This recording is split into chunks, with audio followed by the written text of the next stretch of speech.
ಹರಿ ಓಂ. ನಿಶುಸೀತ ಗಣಪತೆ ಗಣೇಶು ತ್ವಾಮಾಹುರ್ವಿಪ್ರತಮಂ ಕವೀನಾಂ ನೃತೆ ತ್ವಕ್ರಿಯತೆ ಕಿಂಚನಾರೇ ಮಹಾಮರ್ಕಂ ಮಾಘವಂ ಚಿತ್ರಮರ್ಚ. ಅಶೇಷವಾಗ್ಜಾಡ್ಯಮಲಾಪಹಂತ್ರೀ ನಮಂ ನವಂ ಸ್ಪಷ್ಟ ಸುವಕ್ಪ್ರದಾಯಿನಿ ಮಮೇಹ ಜಿಹ್ವಾಗ್ರಸುರಂಗನರ್ತಕೀ ಭವ ಪ್ರಸನ್ನಾ ವದನೆ ಚ ಮೇ ಶ್ರೀಃ. ನೌಮಿ ನ್ಯಾಯ ಸುಧಾದಿಕೃಜ್ಜಯ ಮುನೀನ್ ಶ್ರೀಪಾದರಾಟ್ಸನ್ಮಣೀನ್ ವ್ಯಾಸಾರ್ಯಾನ್ ವಿವಿಧಾಗಮಬ್ಧಿವಿಹರಾನ್ ಶ್ರೀವಾದಿರಾಜಾನಪಿ ವಂದೇಹಂ ಸವರಾನ್ ರಘೂತ್ತಮ ಗುರೂನ್ ವೈದಗ್ಧ್ಯವಾರಾಂ ನಿಧೀನ್ ಶ್ರೀ ಸತ್ಯವ್ರತ ರಾಘವೇಂದ್ರ ಮುನಿಪಾನ್ ಸದ್ಬೋಧ ಸಧ್ಯಾನಪಾನ್ ವಿದ್ಯಾಯಂ ವಿಬುಧಾಚಾರ್ಯಂ ವೇದಜ್ಞಾನಬ್ಧಿಚಂದಿರಂ ದುರ್ಮತಧ್ವಂತಮರ್ತಂಡಂ ಸತ್ಯಧ್ಯಾನ ಮುನಿಂ ಭಜೆ. ಸತ್ಯಾಭಿಧ್ಯಕರಾಬ್ಜೋತ್ಥಾನ್ ಪಂಚಾಶದ್ವರ್ಷ ಪೂಜಕಾನ್ ಸತ್ಯ ಪ್ರಮೋದ ತೀರ್ಥಾರ್ಯಾನ್ ನೌಮಿ ನ್ಯಾಯ ಸುಧಾರತಾನ್. ಬಂಧುಸ್ತ್ವಂ ಗುರುರಿಷ್ಟದೈವತಮಿತಿ ತ್ವತ್ಪಾದ ಪಂಕೇರುಹಂ ಪ್ರಾಪ್ತಂ ಮಾಂ ಪರಿಪಾಲಯೇತ ಸತತಂ ಯಾಚೇ ನಿಬದ್ಧಾಂಜಲಿಃ. ಚಿತ್ತಂ ಮದ್ಗುಣದೋಷ ಚಿಂತನ ವಿಧೌ ನೂನಂ ಮನಂ ಮಾ ಕೃತಾಃ. ಶ್ರೀ ಸತ್ಯಾತ್ಮ ಗುರೋ ತ್ವದಂಘ್ರಿಯುಗಲಂ ಹಿತ್ವಾ ನ ಮೇ ಸದ್ಗತಿಃ. ವಿದ್ಯಾಪೀಠ ವಿಧಾತಾರಂ ವಿದ್ಯಾವಾರಿಧಿ ಚಂದಿರಂ ವಿದ್ಯಾರ್ಥಿ ವತ್ಸಲಂ ವಂದೇ ಮಹಾಮಹಿಮ ಸದ್ಗುರುಂ.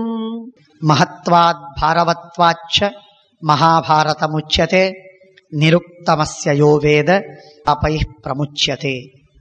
ನಮೋ ಭಗವತೆ ತಸ್ಮೈ ವ್ಯಾಸಾಯ ಅಮಿತ ತೇಜಸೆ ಯಸ್ಯ ಪ್ರಸಾದಾದ್ ವಕ್ಷ್ಯಾಮಿ ನಾರಾಯಣ ಕಥಾಮಿಮಾಂ.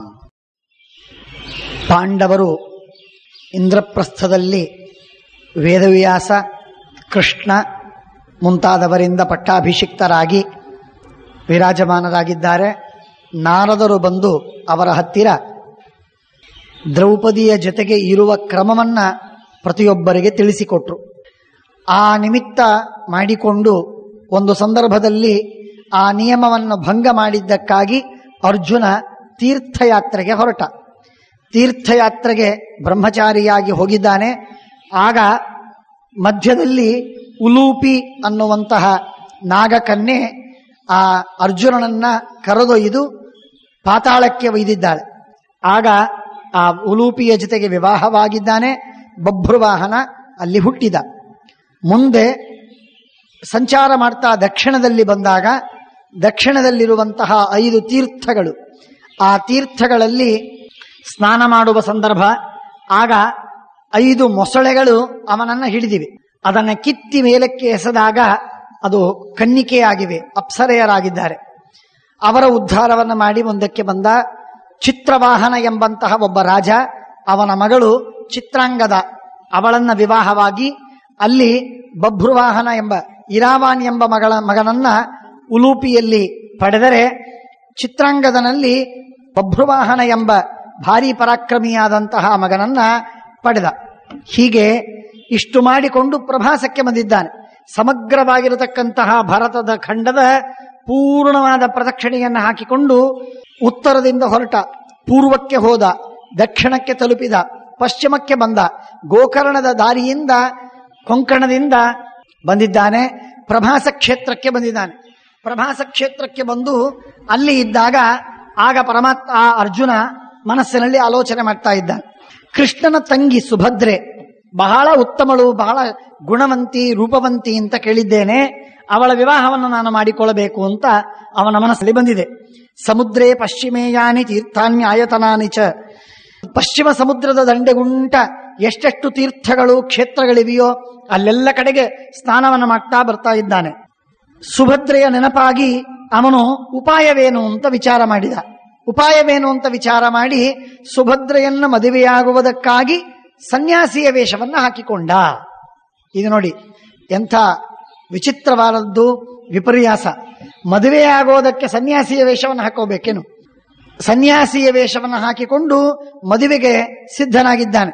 ಸುಭದ್ರೆಯ ವಿವಾಹಕ್ಕೆ ಉತ್ತಮವಾದ ವೇಷ ಅಂದರೆ ಪರಿವ್ರಾಜಕ. ಯಾಕೆ ಪರಿವ್ರಾಜಕ ಅಂತಂದ್ರೆ ಪ್ರತಿಯೊಬ್ಬರೂ ನಂಬಿಬಿಡುತ್ತಾರೆ. ಕೆಂಪು ಶಾಟಿಗೆ ಪ್ರತಿಯೊಬ್ಬರಿಗೆ ವಿಶ್ವಾಸ. ಹಾಗಾಗಿ ಪರಂಪರಾಗತವಾಗಿರತಕ್ಕಂತಹ ಆ ನಂಬಿಕೆ ದೃಢವಾಗಿದ್ದರಿಂದ ಆ ನಂಬಿಕೆಯನ್ನ ಬಳಸಿ ಅವನು ಸನ್ಯಾಸಿ ಆದ. ಸನ್ಯಾಸಿಯಾಗಿ ಸನ್ಯಾಸಿಯ ವೇಷವನ್ನು ಹಾಕಿಕೊಂಡು ಅವನೇನ್ ಅನ್ಕೊಂಡ, ನನ್ನ ಮೇಲೆ ಪ್ರತಿಯೊಬ್ಬರು ವಿಶ್ವಾಸ ಮಾಡ್ತಾರೆ. ಹಾಗೇ ಆಯಿತು. ಅದೇ ರೀತಿಯಲ್ಲಿ ಪರಿವ್ರಾಜಕ ವೇಷವನ್ನು ಹಾಕಿಕೊಂಡದ್ದಕ್ಕಾಗಿ ಅರ್ಜುನನ ಮೇಲೆ ಪೂರ್ಣ ವಿಶ್ವಾಸವನ್ನು ಮಾಡಿಬಿಟ್ಟ ಬಲರಾಮ. ಹೀಗೆ ಕಥೆಯನ್ನು ನಾವು ಕೇಳ್ತೇವೆ, ಪ್ರಸಿದ್ಧವಾದದ್ದು. ಪರಿವ್ರಾಜಕ ರೂಪಧೃತ ಏನಕೇನಾಪ್ಯುಪಾಯೇನ ಪ್ರವಿಶ್ಯ ಚ ಗೃಹಂ ಮಹತ ವಾಸುದೇವ ಮತಂ ಜ್ಞಾತ್ವ ಕರಿಷ್ಯಾಮಿ ಹಿತಂ ಶುಭಂ. ವಾಸುದೇವ ಕೃಷ್ಣನೇ ಅಭಿಪ್ರಾಯವಿದ್ದರೆ ಮದುವೆಯಾಗೋದು, ಕೃಷ್ಣನ ಅಭಿಪ್ರಾಯವಿಲ್ಲ ಅಂತ ಆದರೆ ಮದುವೆಯಾಗೋದು ಬೇಡ. ಕೃಷ್ಣ ಏನ್ ಹೇಳ್ತಾನೋ ಅದು ನಮಗೆ ಹಿತ, ಅದು ನಮಗೆ ಶುಭ, ಅದು ನಮಗೆ ಮಂಗಲ. ಆದ್ದರಿಂದ ಕೃಷ್ಣ ಹೇಳಿದ ಮಾತನ್ನ ಪರಿಪಾಲಿಸುವುದು ಅಂತ ನಿಶ್ಚಯ ಮಾಡಿಕೊಂಡು ಸನ್ಯಾಸಿ ವೇಷವನ್ನು ಹಾಕಿಕೊಂಡು ಬಂದಿದ್ದಾನೆ. ಬಂದು ತ್ರಿದಂಡಿ ಒಳ್ಳೆ 3 ದಂಡಗಳು ಸ್ಪೆಷಲ್ ಆಗಿ ಮಾಡಿಸಿಕೊಂಡು ಚಂದಾಗಿ ತ್ರಿದಂಡ ವೇಷವನ್ನ ಹಾಕೊಂಡು ಮುಂಡಿತಃ ತಲೆ ಬೋಳಿಸಿಕೊಂಡು ಅಕ್ಷಮಾಲಾಂಗುಲೀಯಕ ಅಕ್ಷಮಾಲಾವನ್ನು ಕೈಯಲ್ಲಿ ಬೆರಳೆಣಿಕೆಯಲ್ಲಿ ಜಪ ಮಾಡ್ತಾ ಇದ್ದಾನೆ. ಯೋಗಭಾರನ್ ವಹನ್ಯಾರ್ಥೋ ವಟವೃಕ್ಷಸ್ಯ ಕೋಟರಂ. ಒಂದು ವಟವೃಕ್ಷ, ಆ ವಟವೃಕ್ಷದಲ್ಲಿ ಒಂದು ಕೋಟರದಲ್ಲಿ ವಾಸವಾಗಿ ಇದ್ದಾನೆ. ಆಗ ಕೃಷ್ಣ ಮನೆಯಲ್ಲೇ ಕೂತಿದ್ದ, ಹಾಸಿಗೆ ಮೇಲೆ ಕೂತಿದ್ದ, ಕಾಲು ಚಾಚಿದ್ದ, ಕಾಲು ಒತ್ತುತ್ತಾ ಸತ್ಯಭಾಮೆ ಕೂತಿದ್ದಾಳೆ. ಆಗ ಕೃಷ್ಣನಿಗೆ ದಿವ್ಯ ಜ್ಞಾನದಿಂದ ನೋಡಿದ ಅಂತ ಹೇಳ್ತಾರೆ ಮಹಾಭಾರತ. ಸರ್ವಜ್ಞನಾದವನಿಗೆ ನೋಡೋದೇನು. ಅಂತೂ ಕೃಷ್ಣ ಆಲೋಚನೆ ಮಾಡಿದ, ಅರ್ಜುನ ಏನ್ ಮಾಡ್ತಾ ಇದ್ದಾನೆ. ಅರ್ಜುನ ಕೆಂಪು ಬಟ್ಟೆ ಉಟ್ಟು ತಲೆ ಬೋಳಿಸಿಕೊಂಡು ಕೈಯಲ್ಲಿ ತ್ರಿದಂಡವನ್ನು ಹಿಡ್ಕೊಂಡು ಪರಿವ್ರಾಜಕನಾಗಿ ನನ್ನ ತಂಗಿಯನ್ನ ಮದುವೆ ಆಗಬೇಕು ಅಂತ ವಿಚಾರ ಮಾಡ್ತಾ ಇದ್ದಾನೆ. ಮದುವೆ ಆಗೋದಕ್ಕಾಗಿ ಪರಿವ್ರಾಜಕ ಆಗಿದ್ದಾನೆ ಅಂತ ಹೇಳಿ ಆ ಚಿತ್ರ ಪರಮಾತ್ಮ ಸರ್ವಜ್ಞನಾದ ಸರ್ವತೋಮುಖನಾದ ಪರಮಾತ್ಮನಿಗೆ ವಿಶ್ವತಶ್ಚಕ್ಷು ಪರಮಾತ್ಮನಿಗೆ ಕಣ್ಣಿಗೆ ಕಂಡಿದೆ. ಆಗ ಬಿದ್ದು ಬಿದ್ದು ನಗುವುದಕ್ಕೆ ಪ್ರಾರಂಭ ಮಾಡಿದ ಪರಮಾತ್ಮ. ಭಾರಿ ನಗ್ತಾ ಇದ್ದಾನೆ, ತಡೆದುಕೊಳ್ಳಿಕ್ಕೆ ಆಗ್ತಾ ಇಲ್ಲ ಕೃಷ್ಣನಿಗೆ. ಆಗ ಕೇಶವಶ್ಚಿಂತಿತಂ ಜ್ಞಾತ್ವಾ ದಿವ್ಯಜ್ಞಾನೇನ ದೃಷ್ಟವಾನ್ ಶಯಾನ ಶಯನೇ ದಿವ್ಯೇ ಸತ್ಯಭಾಮಾ ಸಹಾಯವಾನ್ ರಾಜನ್ ಜಹಾಸಚ ನನಂದಚ. ಭಾರಿ ನಕ್ಕು ನಕ್ಕು ನಕ್ಕು ಸಾಕಾಗಿದೆ. ಆನಂದಪಟ್ಟ ಕೃಷ್ಣ, ಬಹಳ ಸಂತೋಷವಾಯಿತು. ಆಯ್ತು, ಸುಭದ್ರೆಯನ್ನ ಗಟ್ಟಿಯಾಗಿ ಕೈ ಹಿಡ್ಕೊಂಡು ಇವನು ಪಾಣಿಗ್ರಹಣ ಮಾಡಿಕೊಂಡು ಹೋಗಿಬಿಟ್ರೆ ನಂದೊಂದು ಜವಾಬ್ದಾರಿ ಮುಗಿದೋಯ್ತು, ನಿಶ್ಚಿಂತನಾದೆ ನಾನು. ಆ ಒಬ್ಬ ದುರ್ಯೋಧನ ಒಬ್ಬ ಕಾದು ಕೂತಿದ್ದಾನೆ, ಇವಳನ್ನು ಮದುವೆ ಆಗ್ತೀನಿ ಅಂತ ಹೇಳಿ. ನಮ್ಮಣ್ಣ ಸ್ವಲ್ಪ ಅವನು ಭೋಲ ಬಲರಾಮ, ಅವನು ಕೈ ಕೊಟ್ಟು ಸುಭದ್ರೆಯನ್ನ ಮತ್ತೆ ನಿನಗೆ ಮದುವೆ ಮಾಡಿ ಕೊಡ್ತೀನಿ ಅಂತ ಹೇಳಿಬಿಟ್ಟಿದ್ದಾನೆ, ವಚನ ಕೊಟ್ಟಿದ್ದಾನೆ. ಏನಾಗುತ್ತೋ ಏನೋ ಅಂತ ಸಮಸ್ಯೆ ಆಗಿದೆ. ಆದ್ದರಿಂದ ಅರ್ಜುನ ಬಂದು ಮದುವೆ ಮಾಡಿಕೊಂಡು ಹೋಗಿಬಿಟ್ರೆ ನಿಶ್ಚಿಂತಿ ಅಂತ ಹೇಳಿ ಆಲೋಚನೆ ಮಾಡ್ತಾ ಇದ್ದಾನೆ. ಜಹಾಸಚ ಅವನ ರೂಪವನ್ನ ಹಾಗೆ ತೆಗೆದುಕೊಂಡದ್ದನ್ನು ನೋಡಿ ನಕ್ಕ. ನನಂದಚ ಬಂದು ಮದುವೆಯಾಗಿ ಹೋಗ್ತಾನಲ್ಲ ನಿಶ್ಚಿಂತಿ ಅಂತ ಹೇಳಿ ಸಂತೋಷಪಟ್ಟ. ಎರಡೂ ಆಯ್ತು. ಪರಮಾತ್ಮ ನಕ್ಕದ್ದನ್ನು ನೋಡಿ, ಅಷ್ಟು ನಗ್ತಾ ಇದ್ದದ್ದನ್ನು ನೋಡಿ ಕೂತು ಎದ್ದು ಪರಮಾತ್ಮ ನಗ್ತಾ ಇದ್ದಾನೆ. ಆಗ ಸತ್ಯಭಾಮೆ ಕಾಲೊತ್ತಾ ಕೂತಿದ್ದಾಳೆ. ಸರ್ವಜ್ಞಳಾಗಿದ್ರು ಕೂಡ ಲಕ್ಷ್ಮೀದೇವಿ ಸತ್ಯಭಾಮೆ ಕೇಳ್ತಾಳೆ, ಪ್ರಾಣನಾಥ ಯಾಕೆ ನಗ್ತಾ ಇದ್ದೀರಿ ನೀವು, ಇಷ್ಟು ಯಾಕೆ ನಗ್ತಾ ಇದ್ದೀರಿ, ನನ್ನನ್ನು ನೋಡಿ ನಗ್ತಾ ಇದ್ದೀರಾ ನೀವು? ಆಗ ಹೇಳ್ದ ಕೃಷ್ಣ, ಏನಿಲ್ಲ, ಏನೋ ವಿಚಾರ ಬಂತು, ಏನೋ ನೋಡಿದೆ, ನಕ್ಕಿ. ಏನ್ ನಕ್ಕಿದ್ದೀರಿ ಹೇಳಿ. ಇಲ್ಲ ಏನಿಲ್ಲ, ಅರ್ಜುನ ನನ್ನ ತಂಗಿ ಮದುವೆ ಮಾಡ್ಕೋಬೇಕು ಅಂತ ಅನ್ನೋದಕ್ಕಾಗಿ ಸನ್ಯಾಸಿ ವೇಷ ಹಾಕಿದ, ಅದನ್ನು ನೋಡಿದೆ, ಅದರಿಂದ ನಂಗೆ ನಗು ಬಂತು, ತಡ್ಕೊಳ್ಳಿಕ್ಕಾಗಲಿಲ್ಲ, ನಕ್ಕು ಬಿಟ್ಟೆ. ಭವಾನ್ ಬಹು ಪ್ರಕಾರೇಣ ಜಹಾಸಚ ಪುನಃ ಶ್ರೋತವ್ಯಂ ಯದಿಮೆ. ನಮ್ಮ ಸೋದರತ್ಯ ಮಗ ಇದಾನಲ್ಲ ಅರ್ಜುನ, ಆ ಸೋದರತ್ಯ ಮಗ ಅರ್ಜುನ ಅವನು ತೀರ್ಥಯಾತ್ರೆಗೆ ಹೋಗಿದ್ದ. ತೀರ್ಥಯಾತ್ರೆ ಮುಗಿಸಿಕೊಂಡು ಬರ್ತಾ ಇರೋ ಸಂದರ್ಭದಲ್ಲಿ ಪ್ರಭಾಸಕ್ಕೆ ಬಂದಿದ್ದಾನೆ. ಪ್ರಭಾಸಕ್ಕೆ ಬಂದಾಗ ಮತ್ತೆ ಯತಿವೇಷವನ್ನು ಧಾರಣೆ ಮಾಡಿಕೊಂಡು ದ್ವಾರಕಕ್ಕೆ ಬರೋ ವಿಚಾರದಲ್ಲಿದ್ದಾನವನು. ವಟವೃಕ್ಷದ ಛಾಯೆಯಲ್ಲಿ ನೆರಳಿನಲ್ಲಿ ಕೂತಿದ್ದಾನೆ. ನಾನು ಹೋಗಿ ಬರ್ತೀನಿ, ಒಂದು ಸ್ವಲ್ಪ ಪಾಪ ಬಂದಾನೆ, ಅವನ ಮಾತಾಡಿಸಿ ಅವನು ಏನು ಯೋಗಕ್ಷೇಮ ನೋಡಿಕೊಂಡು ಆಮೇಲೆ ವ್ಯವಸ್ಥೆ ಮಾಡ್ಕೊಂಡು ಬರ್ತೀನಿ, ಏನು ವಿಚಾರ ಮಾಡಬೇಡ ಅಂತ ಹೇಳಿ ಚಾರಾಣಂಚೈವ ವಚನಾದ್ ಏಕಾಕೀ ಸ ಜನಾರ್ದನ ತತ್ರಾಭ್ಯಗಚ್ಚತ್ ಕೌಂತೇಯಂ ಮಹಾತ್ಮಾನಂ ಸಮಾಧವ. ಚಾರರು ಬಂದು ಹೇಳಿದ್ರು, ಅರ್ಜುನ ಬಂದಿದ್ದಾನೆ, ಈಗಿಂದೀಗ ನೀವು ಬರ್ತೀರಿ ನೋಡಿ ಅಂತ ಹೇಳಿ ಒಬ್ಬ ದೂತ, ಒಬ್ಬ ಚಾರ ಓಡಿ ಬಂದು ಕೃಷ್ಣನಿಗೆ ಹೇಳಿದ. ಅದನ್ನು ಕೇಳಿಕೊಂಡು ಕೃಷ್ಣ ಹೊರಟಿದ್ದಾನೆ.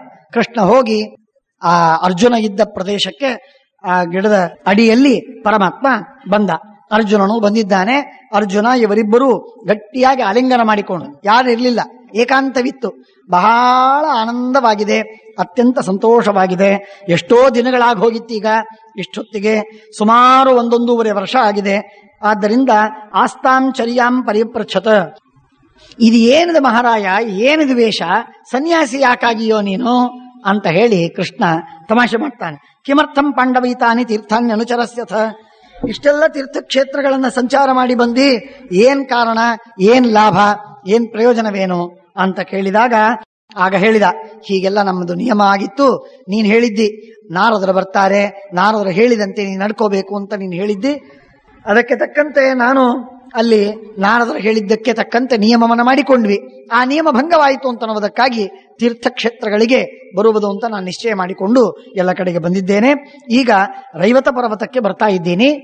ಅದನ್ನು ದರ್ಶನ ಮಾಡಿಕೊಂಡು ನಾನು ಆಮೇಲೆ ಹಸ್ತಿನಪುರಕ್ಕೆ ಹೋಗಬೇಕು ಅಂತ ಅನ್ಕೊಂಡಿದ್ದೀನಿ. ಅಲ್ಲಪ್ಪ, ನೀನು ಊಟದ ವ್ಯವಸ್ಥೆ ಏನೋ? ಇಲ್ಲ, ವ್ಯವಸ್ಥೆ ಏನಾಗಿಲ್ಲ, ಇಲ್ಲೇ ಎಲ್ಲಾದ್ರೂ ತಿಂತೀನಿ. ಹಾಗೆಲ್ಲ ಬೇಡ, ನಾನೆಲ್ಲ ವ್ಯವಸ್ಥೆ ಮಾಡಿಸ್ತೀನಿ ಅಂತ ಹೇಳಿ ಆಗಿಂದಾಗ ದೂತರಿಗೆ ಕರೆದು ಆ ದೂತರಿಂದ ಹೇಳ್ತಾನೆ, ಇವರೊಬ್ರು ಸನ್ಯಾಸಿಗಳು ಬಂದಿದ್ದಾರೆ, ಇವರಿಗೆ ಊಟದ ವ್ಯವಸ್ಥೆ ಆಗಬೇಕು. ಅಲ್ಲಿ ಒಂದು ಹಬ್ಬ, ಅಲ್ಲೇನೋ ಒಂದು ಉತ್ಸವ ನಡೆದಿದೆ. ಆ ಉತ್ಸವದಲ್ಲೂ ಕೃಷ್ಣ ಅರ್ಜುನ ಪಾಲ್ಗೊಂಡ. ಅಲ್ಲೆಲ್ಲ ವೈಭವದಿಂದ ಬೇರೆ ಬೇರೆ ವಿಧವಾದಂತಹ ಉತ್ಸವ, ಅದನ್ನೆಲ್ಲ ನೋಡ್ತಾ ಇದ್ದಾನೆ. ರಾತ್ರಿ ಮಲಗಿದ, ಹಾಸಿಗೆ ಹಾಸಿಕೊಟ್ರು ಮಲಗಿದ್ರೆ ಆಗ ಅವನು ಆಲೋಚನೆ ಮಾಡ್ತಾ ಇದ್ದೇನು ಅಂದ್ರೆ, ಸುಭದ್ರೆಯನ್ನು ಮದುವೆ ಆಗೋದು ಹೇಗೆ? ಊಟ ಆಯಿತು, ಮಲಗಿದೆ, ಎಲ್ಲ ಸರಿ. ಆದರೆ ಬಂದದ್ದಕ್ಕೆ ಸುಭದ್ರಾ ವಿವಾಹ. ಆ ವಿವಾಹ ಆಗೋದು ಹೇಗೆ ಅದನ್ನು ವಿಚಾರ ಮಾಡ್ತಾ ಇದ್ದಾನೆ. ಬೆಳಗಿನ ಜಾವ ಕೃಷ್ಣ ಹೇಳಿದ್ದ, ಸನ್ಯಾಸಿಗಳು ಅವರಿಗೆ ಬೆಳಿಗ್ಗೆ ನೀವು ಅವ್ರನ್ನ ಒಳ್ಳೆ ಸ್ತೋತ್ರ ಮಾಡಿ ಅವರನ್ನ ಎಬ್ಬಿಸಬೇಕು. ಎದ್ದು ಬಂದ್ರು ಅವರು, ಸೂತಮಾಗದಿ ಬಂಧುಗಳು ಬಂದು ಅವನನ್ನು ಎಬ್ಬಿಸಿದ್ರು. ಒಳ್ಳೆ ವೈಭವದಿಂದ ಎಬ್ಬಿಸಿದ್ರೆ ಅರ್ಜುನ ಎದ್ದ.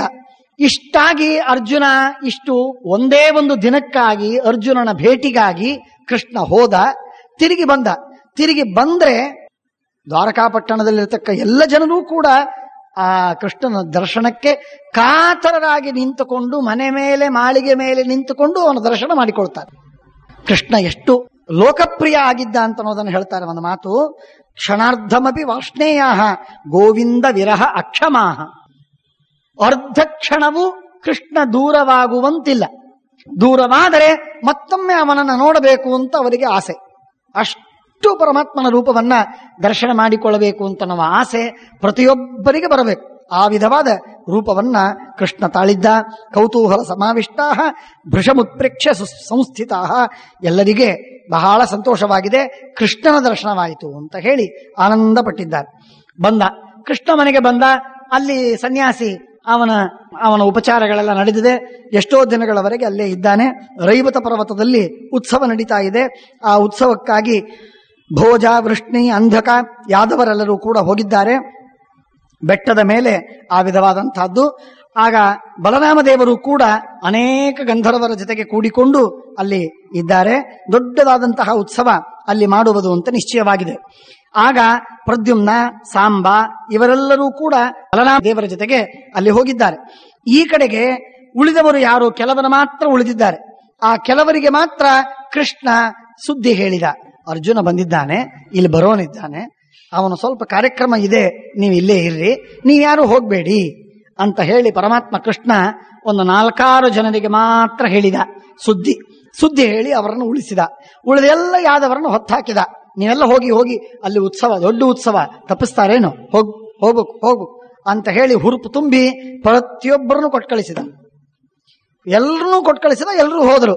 ಕೃಷ್ಣ ಯಾರ್ಯಾರನ್ನು ಏನೇನು ವ್ಯವಸ್ಥೆ ಮಾಡಬೇಕು ಎಲ್ಲ ವ್ಯವಸ್ಥೆ ಮಾಡಿಬಿಡ್ತಾನೆ. ಪರಮಾತ್ಮ ಕೃಷ್ಣ ಹೇಳಿದ ಮೇಲೆ ಹೋಗದೇ ಇದ್ದಾನೇನು. ಬಲರಾಮ ಕರೆದದ್ದಕ್ಕೆ ಹೋಗೋರಿದ್ರು. ಕೃಷ್ಣ ಹೇಳಿದ ಮೇಲಂತೂ ಎಲ್ಲರೂ ಉತ್ಸಾಹದಿಂದ ಹೋದದ್ದು. ಅಲ್ಲಿ ಉತ್ಸವದಲ್ಲಿ ಪಾಲ್ಗೊಂಡ್ರು. ಎಲ್ಲರೂ ಅಲ್ಲಿ ಹೋಗಿದ್ದಾರೆ. ಆಗ ಕೃಷ್ಣ ಮತ್ತು ಅರ್ಜುನ ಇವರಿಬ್ಬರು ಸೇರಿಕೊಂಡು ದ್ವಾರಕಾಪಟ್ಟಣದಲ್ಲಿ ಒಂದು ಕಡೆಗೆ ಹೆಣ್ಮಕ್ಕಳ ಮಧ್ಯದಲ್ಲಿ ಸುಭದ್ರೆ ಇದ್ದಾಳೆ. ಆ ಸುಭದ್ರೆ ನೋಡಬೇಕು ಅಂತ ಇವನಿಗೆ ಅಪೇಕ್ಷೆ ಇದೆ ಅಂತ ಗೊತ್ತಿತ್ತು. ಅದಕ್ಕಾಗಿ ಕೃಷ್ಣ ಆಚೆಯಿಂದ ಕರ್ಕೊಂಡು ಹೋದ ಅರ್ಜುನನನ್ನ ಕರ್ಕೊಂಡು ಹೋದರೆ ಸುಭದ್ರೆಯನ್ನೇ ನೋಡ್ತಾ ನಿಂತ. ಕೃಷ್ಣ ಕರಿತಾನೆ, ಅರ್ಜುನನಿಗೆ ಕರೆದು ಹೇಳ್ತಾನೆ, ಅಲ್ಲೋ ಸನ್ಯಾಸಿಯಾಗಿ ಹೆಣ್ಣಿನ ಮೇಲೆ ಯಾಕೋ ನಿನ್ನ ದೃಷ್ಟಿ ಅಂತ ತಮಾಷೆ ಮಾಡ್ತಾನೆ ಅವನಿಗೆ.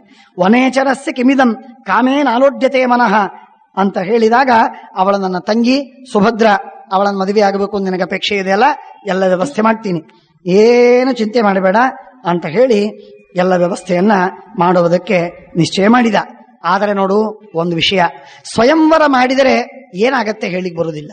ಸ್ವಯಂವರದ ಮೇಲೆ ನನಗಂತೂ ವಿಶ್ವಾಸ ಇಲ್ಲ. ಸ್ವಯಂವರ ಅಂತನ್ನೋದೇನಿದೆ ನೋಡು, ಸುಭದ್ರೆ ಅಕಸ್ಮಾತ್ತಾಗಿ ಇನ್ನೊಬ್ಬರಿಗೆ ಮಾಲೆ ಹಾಕಿಬಿಟ್ರೆ ಅಥವಾ ಯಾರೋ ಅಪಹಾರ ಮಾಡ್ಕೊಂಡು ಹೋಗಿಬಿಟ್ರೆ ನೀನಲ್ಲಿ ಸುಮ್ಮನೆ ಕೂತಿರ್ಬೇಕಲ್ಲಷ್ಟೇ. ಆದ್ದರಿಂದ ಸ್ವಯಂವರ ಅಂತ ಅನ್ಲೇಬೇಡ. ಕ್ಷತ್ರಿಯರಿಗೆ ಯೋಗ್ಯವಾದದ್ದು ಸ್ವಯಂವರ ನಿಜ, ಆದರೆ ಆ ಸ್ವಯಂವರದ ಮೇಲೆ ನನಗೆ ಭರವಸೆ ಇಲ್ಲ. ಕ್ರಿಕೆಟ್ ಆಟ ಇದ್ದಾಗದು, ಯಾರು ಗೆಲ್ತಾರೆ ಯಾರು ಸೋಲ್ತಾರೆ ಹೇಳಿಕ್ ಬರುವುದಿಲ್ಲ. ಅದು ಕೇವಲ ಭರವಸೆ ಮೇಲೆ ಹೋಗ್ತಕ್ಕಂಥದ್ದು, ಅದರಲ್ಲಿ ವಾಸ್ತವಿಕವಾಗಿರತಕ್ಕ ಪರಾಕ್ರಮ ಏನಿರುವುದಿಲ್ಲ. ಆದ್ದರಿಂದ ಆ ಸ್ವಯಂವರವನ್ನು ಬಿಟ್ಬಿಡು. ಸ್ವಯಂವರವನ್ನು ಬಿಟ್ಟು ನಾನೊಂದು ಬೇರೆ ಉಪಾಯವನ್ನು ಹುಡ್ತೀನಿ, ಆ ಉಪಾಯಕ್ಕನುಗುಣವಾಗಿ ನಿನ್ನ ವಿವಾಹವನ್ನು ಮಾಡ್ತೀನಿ, ಚಿಂತೆ ಬೇಡ. ಅರ್ಜುನ ಅಂದ, ನನಗೇನು ಚಿಂತೆ ಇದೆ, ನೀನಿದ್ದು ಮುಗಿದೋಯ್ತು, ಮದುವೆ ಮಾತ್ರ ಆಗಬೇಕು, ಇಷ್ಟು ಮಾತ್ರ ನನಗೆ ಭರವಸೆ ಕೊಡು.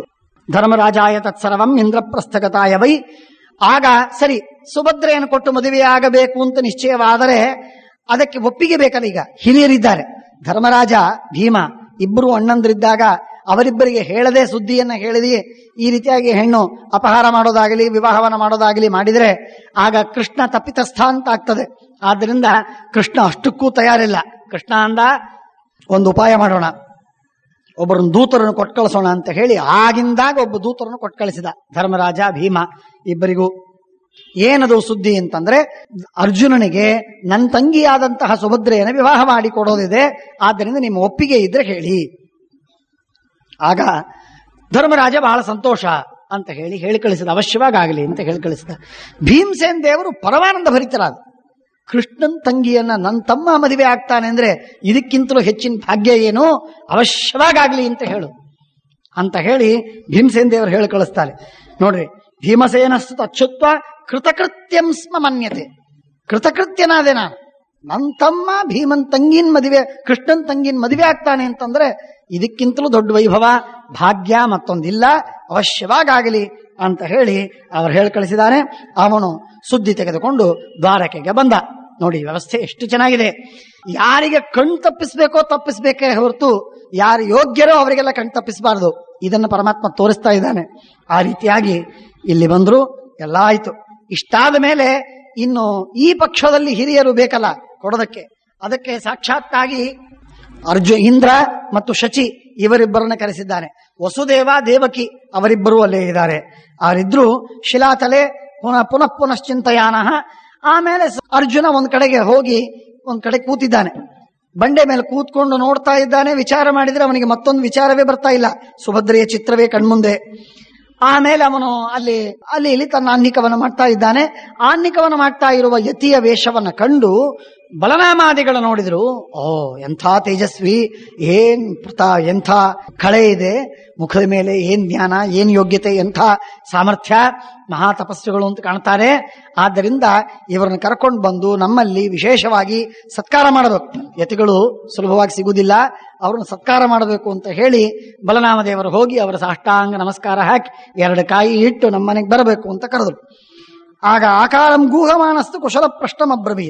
ತನ್ನನ್ನು ಮುಚ್ಚುತ್ತಾ ಇದ್ದಾನೆ, ತಾನು ಅರ್ಜುನ ಅಂತ ಗೊತ್ತಾಗಬಾರದು ಅಂತ ಬಹಳ ಪ್ರಯತ್ನ ಮಾಡ್ತಾ ಇದ್ದಾನೆ. ಮಾಡಿ ಉತ್ತರವನ್ನ ಹೇಳಿದ. ಹಾಗೆ ಹೀಗೆ ಅಂತೆಲ್ಲ ಮಾತಾಡಿದ. ಆ ಯತಿಯನ್ನ ಚೆನ್ನಾಗಿ ಪೂಜೆ ಮಾಡಿ ಸತ್ಕಾರವನ್ನು ಮಾಡಿ, ಇವನು ನಮ್ಮ ದೇಶಕ್ಕೇನೆ ಅತಿಥಿಯಾಗಿ ಯಾವುದೋ ದೇಶದಿಂದ ಸಂಚಾರ ಮಾಡ್ತಾ ಬಂದಿದ್ದಾರೆ, ಆದ್ದರಿಂದ ಇವರಿಗೆ ವಿಶೇಷವಾದ ಮರ್ಯಾದೆ ಸರಿಯಾಗಿ ಆಗಬೇಕು.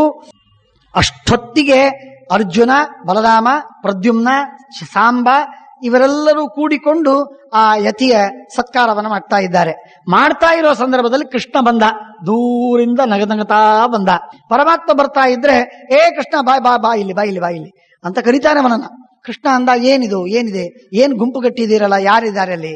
ಇಲ್ಲ, ಯತಿಯೊಳೊಬ್ಬರು ಬಂದಿದ್ದಾರಪ್ಪ, ಸನ್ಯಾಸಿಗಳು. ಆ ಸನ್ಯಾಸಿಗಳನ್ನು ಸ್ವಾಗತ ಮಾಡೋದಕ್ಕೆ ಕೂತೀವಿ, ನೀನು ಬಾ, ಸನ್ಯಾಸಿಗಳು ಬಂದಿದ್ದಾರೆ, ನಮಸ್ಕಾರ ಹಾಕು. ಓ, ಇಂಥ ಸನ್ಯಾಸಿಗಳ, ಬಹಳ ಶ್ರೇಷ್ಠ ಸ್ವಾಮಿ, ನಮಸ್ಕಾರಪ್ಪ ಅಂತ ಹೇಳಿ ಕೈ ಮುಟ್ಟಿ. ಕೆಲವರು ಮಾಡ್ತಿರ್ತಾರೆ ನಮಸ್ಕಾರ ಅಂತ ಬಾಯಿಂದ ಅನ್ನೋದಷ್ಟೇನೆ, ಕೈ ಮಣಿಸುವುದಿಲ್ಲ, ಬೆನ್ನು ಮಣಿಸುವುದಿಲ್ಲ, ಏನಿಲ್ಲ, ನಮಸ್ಕಾರ ಅಂತ ಅನ್ನೋದಷ್ಟೇ. ಹಾಗೆ ಪರಮಾತ್ಮ ವರ್ಷಮಾಸ ನಿವಾಸಾರ್ಥಂ ಆಗತೋನ ಪುರಂ ಪ್ರತಿ. ನೋಡು, ಅವರು ಚಾತುರ್ಮಾಸ್ಯ ನಮ್ಮಲ್ಲೇ ಇರಬೇಕು ಅಂತ ಅನ್ಕೊಂಡಿದ್ದಾರೆ. ಚಾತುರ್ಮಾಸ್ಯಕ್ಕೆ ಸಂಕಲ್ಪ ಮಾಡೋದಕ್ಕೆ ನಮ್ಮಲ್ಲಿ ಬಂದಿದ್ದಾರೆ. ಏನ್ ಭಾಗ್ಯ!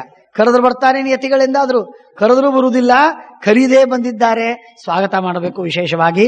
ಆದ್ದರಿಂದ ನಮ್ಮನೆಯಲ್ಲೇನೆ ಇವರಿಗೆ ಸ್ವಾಗತ ಆಗಲಿ ಅಂತ ಹೇಳಿ, ಸ್ಥಾನೇ ಯಸ್ಮಿನ್ ನಿವಸತು ತನ್ಮೇ ಬ್ರೂಹಿ ಜನಾರ್ದನ.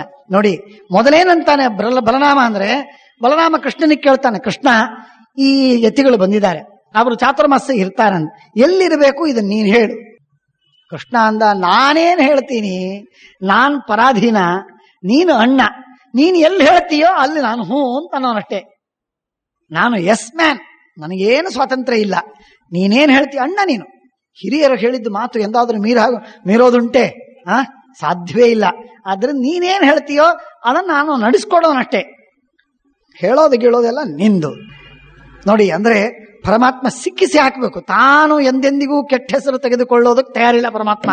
ಹಾಗಾಗಿ ಬಲರಾಮ ದೇವರನ್ನು ಸಿಗಿಸ್ಬೇಕು ಅಂತ ಅನ್ನೋದಕ್ಕಾಗಿ ಪರಮಾತ್ಮ ಬಲರಾಮ ದೇವರಿಗೆ, ನೀವು ದೊಡ್ಡವರು, ಹಿರಿಯರು, ತಾವೇನ್ ನಿರ್ಣಯ ತಗೋತೀರೋ ಅದೇ ನನಗೆ ಯೋಗ್ಯ ಅಂತ ಹೇಳಿ ಬಲರಾಮ ದೇವರಿಗೆ ಹೇಳಿದಾಗ ಬಲರಾಮ ದೇವರು ಹಿಗ್ಗಿದ್ರು. ಓಹೋ, ಅಂತೂ ನನಗೆ ತಮ್ಮನೂ ಮಹತ್ವ ಕೊಟ್ಟ, ಕೃಷ್ಣನೂ ಬೆಲೆ ಕೊಟ್ಟ ಅಂತ ಹೇಳಿ ನಿರ್ಣಯ ತಗೊಂಡ್ರು. ಏನ್ ನಿರ್ಣಯ ತಗೊಂಡ್ರು ನೋಡ್ರಿ. ಏನ್ ನಿರ್ಣಯ ಅಂತಂದ್ರೆ, ಆಗ ಹೇಳ್ತಾನೆ, ಸ್ವಯಂತು ರುಚಿರೇ ಸ್ಥಾನೆ ವಾಸಯೇಯುರು ವಾಸಯೇಹೇ ಯದುನಂದನ ಆರಾಮೇತು ವಸೆದ್ಧೀಮಂ ಚತುರೋಂ ಆಶಮಾಸಿಕಾನ್ ಕನ್ಯಾಗ್ರಹೇ ಸುಭದ್ರಾಯಾ ಭುಕ್ತಾ ಭೋಜನಮಿಚ್ಛಯ. ಉತ್ತಮವಾದಂತಹ ತೋಟವಿದೆ, ಅಲ್ಲಿ ಅವರೆಲ್ಲ ತಮ್ಮ ಅನ್ನಿಕಾದಿಗಳನ್ನ ಮಾಡಿಕೊಳ್ಳಿ. ಪಕ್ಕದಲ್ಲೇನೆ ಸುಭದ್ರೆಯ ಮನೆ ಇದೆ, ಅಲ್ಲಿ ಅವರು ಊಟದ ವ್ಯವಸ್ಥೆಯನ್ನ, ಭೋಜನಾದಿಗಳ ವ್ಯವಸ್ಥೆಯನ್ನ ಅಲ್ಲಿ ಮಾಡಿಕೊಳ್ಳಿ. ಹೀಗೆ ನಾವು ವ್ಯವಸ್ಥೆಯನ್ನ ಮಾಡೋಣ ಅಂತ ಬಲರಾಮ ದೇವರಿಗೆ ಹೇಳಿದೆ. ಬಲರಾಮ ದೇವರು ಹೇಳಿದರು. ಬಲರಾಮ ದೇವರು ಹೇಳಿದ್ರು ಅಂದ್ರೆ ಬಲರಾಮ ದೇವರ ಒಳಗೆ ಕೂತಿರುವ ಕೃಷ್ಣನೇ ಹೇಳಿಸಿದ ಅದನ್ನ ಮಾತನ್ನ. ಅಂತರ್ಯಾಮಿ ಪ್ರೇರಣೆ ಮಾಡಿ ಪರಮಾತ್ಮ ಹೇಳಿಸಿದ, ತನ್ನ ಇಚ್ಛೆ ಪ್ರಕಾರ ಆ ರೀತಿಯಾಗಿ ಹೇಳಿಸಿದ. ಲತಾಗ್ರಹೇಶು ವಸತಾಂ, ಬಳ್ಳಿ ಇದೆ, ಚಂದಾಗಿ ಬಳ್ಳಿ ಇದೆ, ಅಲ್ಲಿ ಅವರು ಸನ್ಯಾಸಿಗಳು ಮನೆಯೊಳಗಿರುವುದಿಲ್ಲ, ಹೊರಗೆ ಇರ್ತಾರೆ. ಆದ್ದರಿಂದ ಬಳ್ಳಿಗಳ ಮನೆಗಳಲ್ಲಿ ಅಲ್ಲಿ ವಾಸವಾಗಿರಲಿ, ಮತ್ತೆ ಕನ್ಯಾಗ್ರಹದಲ್ಲಿ ಊಟಾದಿಗಳನ್ನು ಮಾಡಿಕೊಳ್ಳಿ. ಕೃಷ್ಣ ಸ್ವಲ್ಪ ಸಂಶಯಪಟ್ಟ. ಬಲರಾಮ, ನೀನಂತ ಇದ್ದಿ, ಆ ಯತಿಗಳಿಗೆ ಕೇಳಿಸೋದು ಬೇಡ, ನಿಧಾನಕ್ಕೆ ಹೇಳ್ತೀನಿ. ಇವನು ಒಳ್ಳೆ ಬಲಿಷ್ಠ, ನೋಡವನ ಬಾಹುಗಳು, ತೋಳು ಇಂತಿಂಥ ತೋಳುಗಳು. ಅಬ್ಬಾ, ಯತಿಗಳಿಗಿರ್ತದೇನು? ಇರುವುದಿಲ್ಲ, ಸೊಣಕ ಇರ್ತಾರೆ. ಏನು ಪಾಪ, ಅವ್ರು ಅಳ್ಳಿಟ್ಟು ತಿಂತಾರೆ, ಸಾಯಂಕಾಲ ಬಹಳ ಅಂದ್ರೆ ಹಾಲು ಕುಡಿತಾರೆ, ಬೆಳಿಗ್ಗೆ ಒಂದು ಹೊತ್ತು ಊಟ ಏನಿರುವುದಿಲ್ಲ. ಇಂಥ ಪರಿಸ್ಥಿತಿಯೊಳಗೆ ಅವರು ಇಂಥ ಬಾಹುಗಳು ಹೇಗೆ ಬರ್ಲಿಕ್ಕೆ ಸಾಧ್ಯ ಹೇಳ್ರಿ? ಆದ್ರಿಂದ ಬಲವಾನ್, ದರ್ಶನೀಯಶ್ಚ, ನೋಡ್ಲಿಕ್ಕೆ ಚಲುವ ಅಂದ್ರೆ ಚಲುವ, ಪರಮ ಸುಂದರ. ವಾಗ್ಮಿ, ಮಾತಾಡ್ತಾರೆ ಅಂದ್ರೆ ಒಳ್ಳು ಹುರಿದಾಗಿ ಮಾತಾಡ್ತಾರೆ, ಚೆನ್ನಾಗಿ ಮಾತಾಡ್ತಾರೆ. ಅವ್ರ ಮಾತು ಕೇಳಿದ್ರೆ ಯಾರಿಗಾಸು ಮೋಸ ಹೋಗುತ್ತೆ ಅಂತ ಮಾತಾಡ್ತಾರವರು. ವಾಗ್ಮಿ, ಬಹುಶ್ರುತ, ಶ್ರೀಮಾನ್, ಬಹುಶ್ರುತ, ಬಹಳ ಕೇಳಿದ್ದಾರೆ, ಬೇಕಾದಷ್ಟು ಗೊತ್ತಿದ್ದವರು. ಇಂಥವರು ಕನ್ಯಾಪುರ ಸಮೀಪೇತು ನಯುಕ್ತ ಮಿತಿ ಮೇಮತಿ, ಕನ್ಯೆಯ ಮನೆ ಹತ್ತಿರ ವಾಸವಾಗಿರೋದು ನನಗಂತೂ ಸೇರುವುದಿಲ್ಲ, ನನಗೆ ಸೇರುವುದಿಲ್ಲ. ಇದ್ದದ್ದು ಹೇಳಿಬಿಡ್ತೀನಿ ನನ್ನ ಅಭಿಪ್ರಾಯ. ನಾನು ಪರಾಧೀನ, ನೀನೇನ್ ನಿರ್ಣಯ ತಗೊಂಡಿಯೋ ಆ ನಿರ್ಣಯ ನಾನು ಪಾಲಿಸೋದಷ್ಟೇ. ಬಲರಾಮ ದೇವರಿಗೆ ಪರಮಾತ್ಮ ತಾನ್ ನಿರ್ಣಯ ತಗೊಳ್ಳುವುದಿಲ್ಲ, ಅವರು ನಿರ್ಣಯವನ್ನು ಪುರಸ್ಕಾರ ಮಾಡ್ತಾನೆ. ಮೇಲ್ ನೋಡ್ಲಿಕ್ಕೆ ನನಗೆ ಬೇಡ ಅಂತ ಹೇಳ್ತಾನೆ ಪರಮಾತ್ಮ. ಕೃಷ್ಣ ಯಾವಾಗಲೂ ಹೀಗೆ, ದೇವರು ಆಟ ಎಲ್ಲ ಹೀಗೆ, ನಮಗೆ ಪ್ರೇರಣೆ ಮಾಡಿ ಏನೋ ಒಂದು ಕೆಲಸ ಮಾಡಿಸ್ತಾನೆ. ಅದಕ್ಕೆ ನನಗೆ ಗೊತ್ತಿಲ್ಲಪ್ಪ, ನೀವು ಮಾಡಿದ್ದು ನನಗೇನು ಗೊತ್ತು ಅಂತ ಹೇಳಿ ಪರಮಾತ್ಮ ತನ್ನ ಕೈ ತಿರುಗಿ ಬಿಡ್ತಾನೆ. ಆ ರೀತಿಯಾಗಿ ಪರಮಾತ್ಮನ ಪ್ರೇರಣೆ ಪೂರ್ಣ ದೇವರಿಗೆ ಬಿಟ್ಟು ಬಿಡ್ಬೇಕು. ದೇವರು ನೀನೇ ಮಾಡು ಅಂತಂದಾಗ ಹುರುಪಿನಿಂದ, ಓಹೋ, ದೇವರು ನನಗೆ ಅಧಿಕಾರ ಕೊಟ್ಟಿದ್ದಾನೆ, ನಾನೇ ಮಾಡ್ತೀನಿ ಅಂತನ್ಲಿಕ್ಕೆ ಹೋಗಬಾರದು. ಏನಿದ್ರು ದೇವರು ಅಂತ ದೇವರ ಪಾದಕ್ಕೆ ಸರ್ವಥಾ ಶರಣಾಗತನಾದರೇನೆ ಕಾರ್ಯ ಯಶಸ್ವಿಯಾಗತ್ತೆ, ಪರಿಪೂರ್ಣವಾಗ್ತದೆ. ಇಲ್ಲದೆ ಇದ್ರೆ ಆಗುವುದಿಲ್ಲ. ಆದ್ದರಿಂದ ಬಲವಾನ್ ದರ್ಶನೀಯಶ್ಚ ವಾಗ್ಮೀ ಶ್ರೀಮಾನ್ ಬಹುಶ್ರುತಃ ಕನ್ಯಾಪುರ ಸಮೀಪೇತು ನಯುಕ್ತ ಮಿತಿ ಮೇಮತಿ. ಗುರು, ಅಣ್ಣ ನೀನು, ಶಾಸ್ತ್ರ ಆಜ್ಞೆ ಮಾಡೋನು, ನೇತಾಚ, ನಮ್ಮೆಲ್ಲ ಯಾದವ ಕುಲಕ್ಕೇನೆ ನೀನ್ ನಾಯಕ, ನೀನೇ ನೇತ. ಶಾಸ್ತ್ರಜ್ಞೋ ವಿಧಿವ ಧರ್ಮವಿತ್ತಮಃ, ಶಾಸ್ತ್ರ ತಿಳಿದವನು, ಧರ್ಮವನ್ನು ಬಲ್ಲವನು. ತ್ವಯೋಕ್ತಂ ನ ವಿರುದ್ಧೇಹ, ನಾನು ನಿನ್ನ ಮಾತಿಗೆ ವಿರೋಧ ಮಾಡುವುದಿಲ್ಲ, ಆದ್ರೆ ನನಗನಿಸಿದ್ದು ಅಭಿಪ್ರಾಯ ಮಾತ್ರ ಹೇಳಿದ್ದೀನಿ. ಅವನ ಕನ್ಯಾಗ್ರಹದ ಮನೆ ಹತ್ತಿರದಲ್ಲಿ ಲತಾಗ್ರಹದಲ್ಲಿ ಅವನ ವಾಸವಾಗಿರೋದಲ್ಲ, ಕರ್ಕೊಂಡು ಹೋಗ್ತಾನೆ. ಇಷ್ಟಂದವನೇ ಕರ್ಕೊಂಡು ಹೋದ. ನಡಿ ಅರ್ಜುನ ಅಂತಂದ, ಕರ್ಕೊಂಡು ಹೋದ ಅವನ. ದಾರಿ ಅಂತ ಬಿಡಿಸ್ತಾ ಯತಿಗಳಿಗೆ, ಸನ್ಯಾಸಿಗಳಿಗೆ ಸ್ವಾಗತ ಮಾಡ್ತಾ, ಯತಿಲಿಂಗಧರೋಹ್ಯೇಶಃ ಕೋವಿಜಾನಾತಿ ಮಾನಸಂ. ಏನು ಹೀಗಂತಿ ಕೃಷ್ಣ? ಎಲ್ಲರ ಮೇಲೆ ನಿನಗೆ ಸಂಶಯ, ಯಾರು ನೋಡಿದ್ರು ನಿನಗೆ ಸಂಶಯ. ಅವ್ರು ಹಾಗಿದ್ದಾರೆ, ಅವರು ಮೂಗು ಉದ್ದಿದೆ, ಏನು ಮೂಗು ಉದ್ದಿದ್ರೇನು, ಚೆನ್ನಾಗಿದ್ರೇನು, ವಾಗ್ಮಿಗಳಾದ್ರೇನು, ಪರಾಕ್ರಮಿಗಳ ಇರಬಾರ್ದೇನು, ಯತಿಗಳಿರಬಾರ್ದೇನು, ಒಳ್ಳೆ ದೊಡ್ಡ ಪುಟ್ಟರು ಇರ್ತಾರೆ. ಎಂಥ ಉತ್ತಮ ಯೋಗ್ಯರು, ತಪಸ್ಸುಗಳು, ಸಾಧಕರು, ತೀರ್ಥಕ್ಷೇತ್ರಗಳೆಲ್ಲ ತಿರುಗಿ ಬಂದಿದ್ದಾರೆ, ಪುಣ್ಯ ಸಂಚಯವಾಗಿದೆ. ಆದ್ದರಿಂದ ಅವರ ಅನುಗ್ರಹ ವಿಶೇಷವಾಗಿ ನಮಗಾಗಬೇಕು, ನಮ್ಗಿಂತಲೂ ವಿಶೇಷವಾಗಿ ಸುಭದ್ರೆಗಾಗಬೇಕು. ಆದ್ದರಿಂದ ಅವರಲ್ಲೇ ಇರಲಿ. ಅವರ ಸೇವೆ ಮಾಡಿ ಮಾಡಿ ಮಾಡಿ ಉತ್ತಮನಾದಂತಹ ಗಂಡ ಸಿಗ್ತಾನೆ ಸುಭದ್ರೆಗೆ. ಆದ್ದರಿಂದ ಅವಳ ಸೇವೆ ಮಾಡ್ಲಿಕ್ಕೆ ಬೇಕವಳು. ಇನ್ನೋಡು, ಇದು ಮೇಲಿಂದ ನಾವಂತೂ ಇಷ್ಟು ಹೇಳ್ತೀವಿ, ಅವರ ಮನಸ್ಸಿನಲ್ಲಿದೆ ಯಾರಿಗೆ ಗೊತ್ತಪ್ಪ? ನನಗೇನು ಗೊತ್ತೋ ಮಹಾರಾಯ, ಯಾರಿಗೆ ಗೊತ್ತಾಗತ್ತೆ? ಯಾರಿಗೆ ಗೊತ್ತಾಗೋದಿಲ್ಲ, ಏನಿಲ್ಲ, ವಿಶ್ವಾಸ ಇಡಬೇಕಷ್ಟೇನೆ. ಆದ್ರಿಂದ ಕೋ ವಿಜಾನಾತಿ ಮಾನಸಂ ತ್ವಮಿಮಂ ಪುಂಡರೀಕಾಕ್ಷ ನೀತ್ವಾ ಕನ್ಯಾಪುರಂ ಶುಭಂ. ನೀನೇ ಕರ್ಕೊಂಡು ಹೋಗು ಕೃಷ್ಣ, ಕರ್ಕೊಂಡು ಹೋಗಿ, ಯತಿಗಳು ಹಾಗೆಲ್ಲ ಅಗೌರವ ಆಗಬಾರದು, ನೀನೇ ಕರ್ಕೊಂಡು ಹೋಗಿ ಕನ್ಯಾಪುರದಲ್ಲಿ ಅವರನ್ನು ವಾಸವಾಗಿಟ್ಟು ಅವ್ರಿಗೆ ವ್ಯವಸ್ಥೆಯನ್ನು ಮಾಡು. ನಿವೇದಯ ಸುಭದ್ರಾಯೈ, ಸುಭದ್ರೆಗೆ ಹೇಳು, ನಾನು ಹೇಳಿನಿ ಅಂತ ಹೇಳು, ಅವ್ರಿಗೇನೇನು ಬೇಕೋ ಎಲ್ಲ ಅನುಕೂಲತೆಗಳನ್ನು ಮಾಡಿ ಸೇವಾದಿಗಳನ್ನು ಮಾಡಬೇಕು ಅಂತ ಹೇಳು. ಭಕ್ಷ್ಯೈರ ಭೋಜ್ಯಶ್ಚ ಪಾನೈಹಿ ಅನ್ನೈರಿಷ್ಟೈಶ್ಚ ಪೂಜೆಯ ಅಂತ ಹೇಳು. ಪ್ರಹೃಷ್ಟ ಕೇಶವೋಭವ, ಪರಮಾತ್ಮನಿಗೆ ಪರಮಾನಂದವಾಯ್ತು, ಭಾರಿ ಸಂತೋಷವಾಯ್ತು. ಭಗವಂತ ಅಂದ, ಇದ್ರೆ ಅಣ್ಣ ಹೀಗಿರಬೇಕು, ಇಂಥ ಅಣ್ಣಂದ್ರೆ ಇರಬೇಕು, ಅದರಿಂದಲೇ ಒಳ್ಳೆಯ ಕಾರ್ಯಗಳಾಗತ್ತೆ, ಇಲ್ಲಿದ್ರೆ ಕೆಲಸ ಆಗುದಿಲ್ಲ. ಇವರು ಯತಿಗಳು ಬೇಡ, ಇವನು ಹೊರಗೆ ಕಳಿಸಿಬಿಡು ಅಂತ ಅಂದ್ಬಿಟ್ಟಿದ್ರೆ ಏನಾಗುತ್ತೆ? ಆದ್ದರಿಂದ ಒಳ್ಳೆ ಕೆಲಸ ಅಂತ ಹೇಳಿ ಗೃಹಂ ಹಸ್ತೇನ ಪಾಂಡವಂ, ಅವನ ಕೈ ಹಿಡ್ಕೊಂಡು ಕರ್ಕೊಂಡು ಹೋಗಿ ಮನೆಗೆ ಕರ್ಕೊಂಡು ಹೋಗಿದ್ದಾನೆ. ಪಾರ್ಥ ಮಾವೇದಯಾಮಾಸ ರುಕ್ಮಿಣಿ ಸತ್ಯಭಾಮಯೋಹೋ, ರುಕ್ಮಿಣಿ ಸತ್ಯಭಾಮ ಇಬ್ಬರನ್ನ ಕರ್ಕೊಂಡು ಬಂದು ಕರೆಸಿ, ಯಾರು ನೋಡಿದ್ರೆ ನೀವು ಒಂದು ತಲೆ ಬಳಸ್ಕೊಂಡು ಬಂದಿದ್ದಾನೆ, ಇವನು ಯಾರು ಗೊತ್ತಾಯ್ತೇನು ನಿಮಗೆ ಅಂತಂದ್ರೆ ಅವ್ರು ನೋಡ್ತಾ ಇದ್ದಾರೆ, ಯಾರು ಗೊತ್ತಾಗಿಲ್ಲ. ಕೃಷ್ಣ ಹೇಳ್ದ, ಅರ್ಜುನ ಇವನು, ಬಾರಪ ಮಹಾರಾಯ ಅಂತ ಹೇಳಿ ಅವನ ಸ್ವಾಗತ ಸತ್ಕಾರ. ಕದಾದ್ರಕ್ಷಾವ ಬೀಭತ್ಸಂ ಪಾಂಡವಂ ಪುರಮಾಗತಂ, ಯಾವಾಗ ಪಾಂಡವನ ನೋಡೇವು ಅಂತ ನಾವು ಗಂಟೆಗಳಿಂದ ದಿನಗಳಿಂದ ನಾವು ಕಾಯ್ತಾ ಇದ್ವಿ, ಈಗ ಬಂದು ಭೇಟಿ ಆಯ್ತು, ಬಹಳ ಸಂತೋಷ, ಬಾ ಅಂತ ಹೇಳಿ ಅವನನ್ನು ಕರ್ಕೊಂಡು ಹೋಗಿ ಒಂದ್ ಕಡೆಗೆ ಇರಿಸಿದ್ದಾರೆ. ಸುಭದ್ರೆಗೆ ಮಾತ್ರ ಹೇಳಿಲ್ಲ, ಇವರು ಅರ್ಜುನ ಅಂತ ಹೇಳಿಲ್ಲ.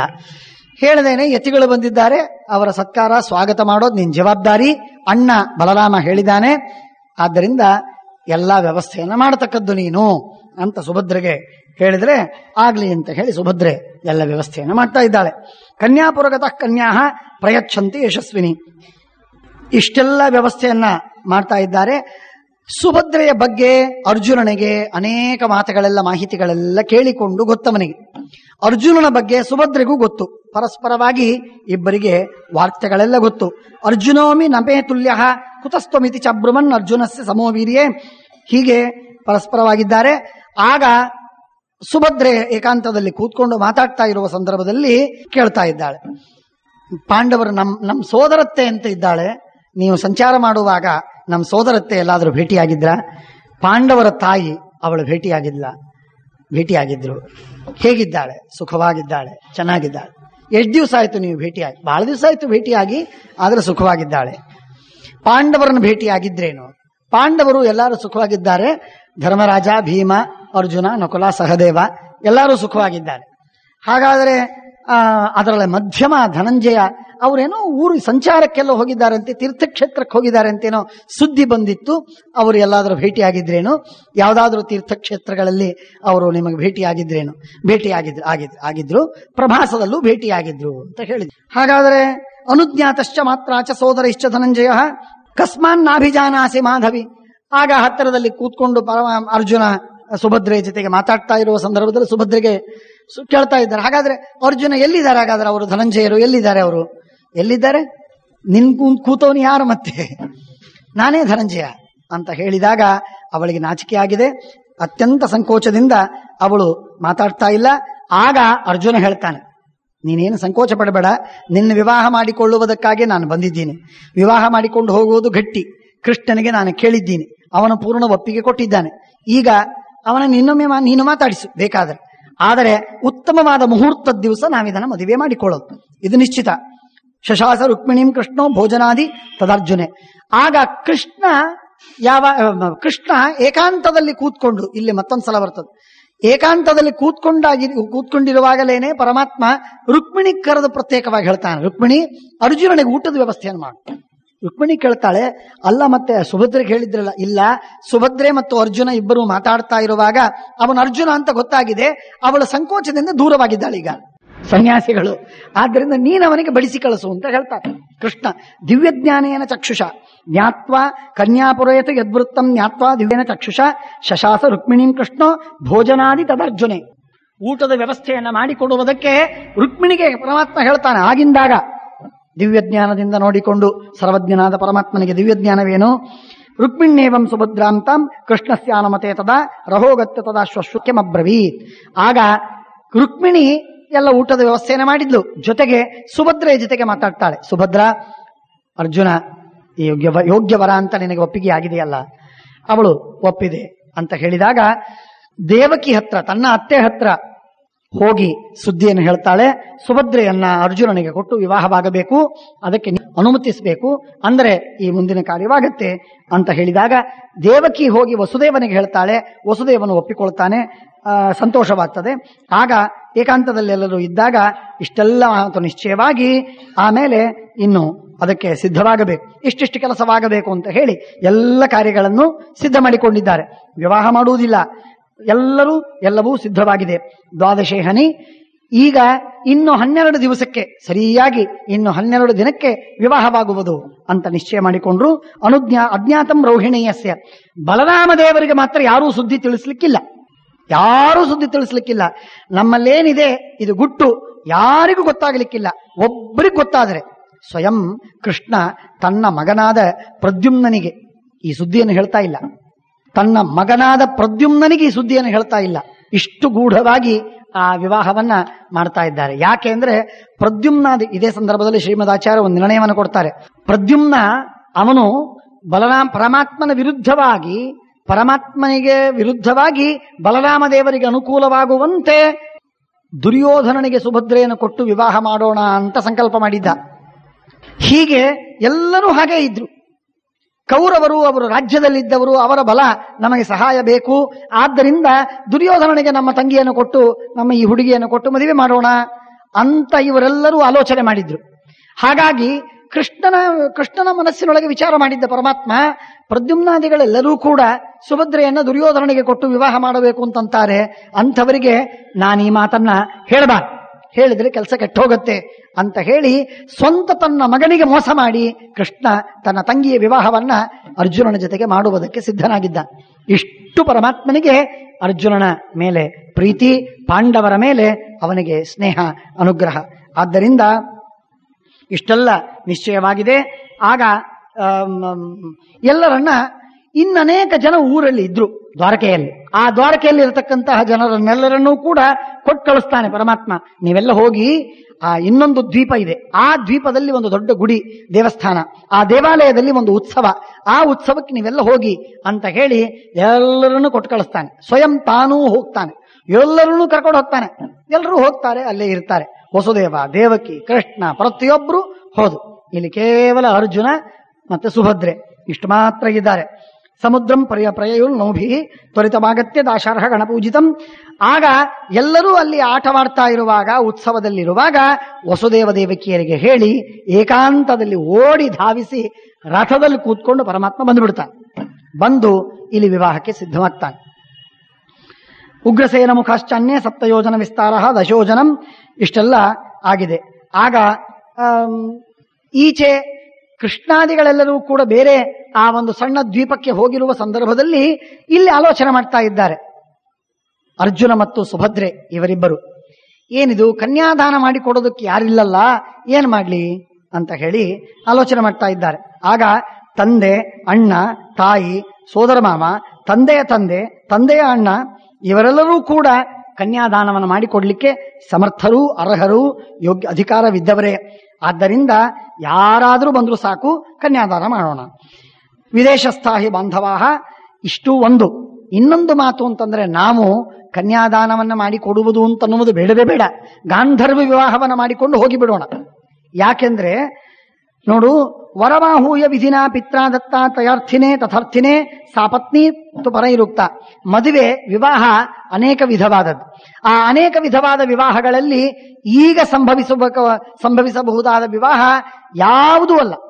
ಈಗ ಒಂದೇ ಒಂದು ವಿವಾಹ ಸಂಭವಿಸಲಿಕ್ಕೆ ಸಾಧ್ಯ, ಅದು ಅಂತಂದ್ರೆ ಗಾಂಧರ್ವ ವಿವಾಹ. ಆದ್ದರಿಂದ ನಾವಿಬ್ಬರು ಮನಸ್ಸಿನಿಂದ ಒಪ್ಪಿಕೊಂಡಿದ್ದೇವೆ, ಆದ್ದರಿಂದ ವಿವಾಹ ಮಾಡಿಕೊಳ್ಳೋಣ, ಸಾಕು, ಮುಗಿದೋಯ್ತು. ಇದು ಕ್ಷತ್ರಿಯರಿಗೆ ಮಾತ್ರ ಉಚಿತವಾದದ್ದು, ಆದ್ದರಿಂದ ನಮಗೆ ಚಿಂತೆ ಇಲ್ಲ.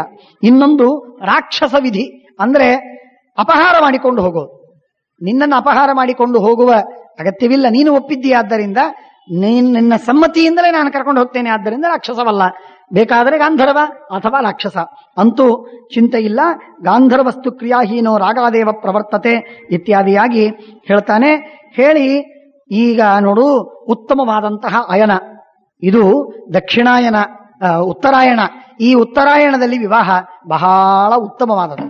ದಕ್ಷಿಣಾಯಣದಲ್ಲಿ ವಿವಾಹ ಅಷ್ಟು ಪ್ರಶಸ್ತವಲ್ಲ, ಉತ್ತಮವಲ್ಲ. ಆದ್ದರಿಂದ ನಡೀತದೆ, ತಪ್ಪಿಲ್ಲ. ಆದರೆ ಉತ್ತರಾಯಣದಲ್ಲಿ ಅತ್ಯುತ್ತಮವಾಗಿರುವಂತಹದ್ದು ಒಂದನೇದ್ದು.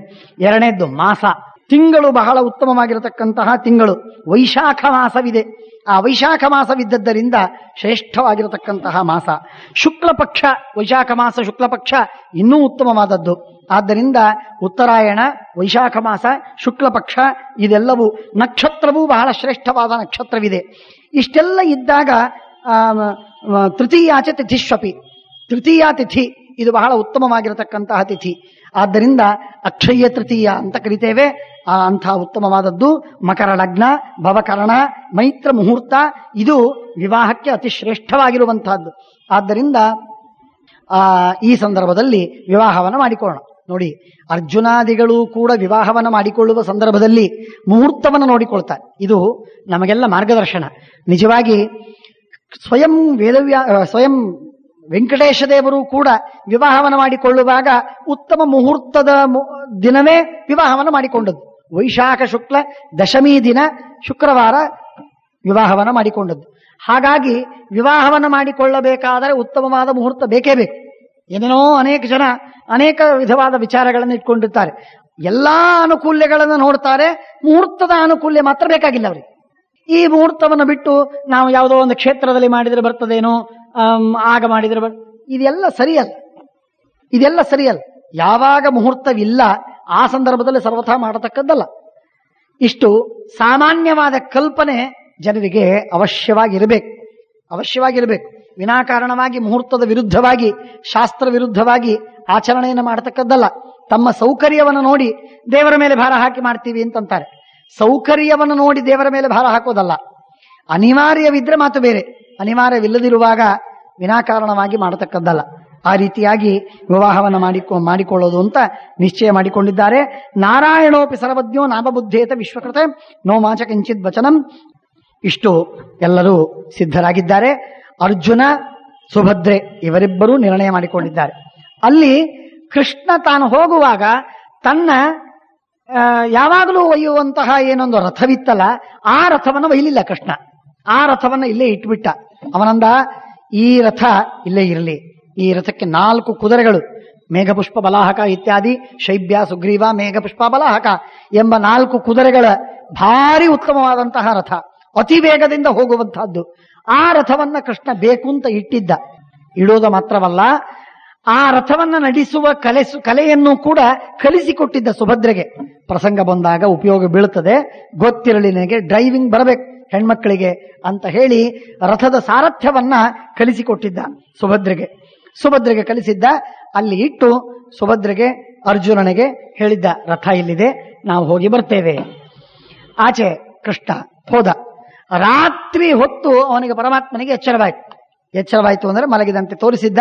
ಎಚ್ಚರವಾಯಿತು, ಎದ್ದು ಹೊರಟು ಬಂದ್ಬಿಟ್ಟ.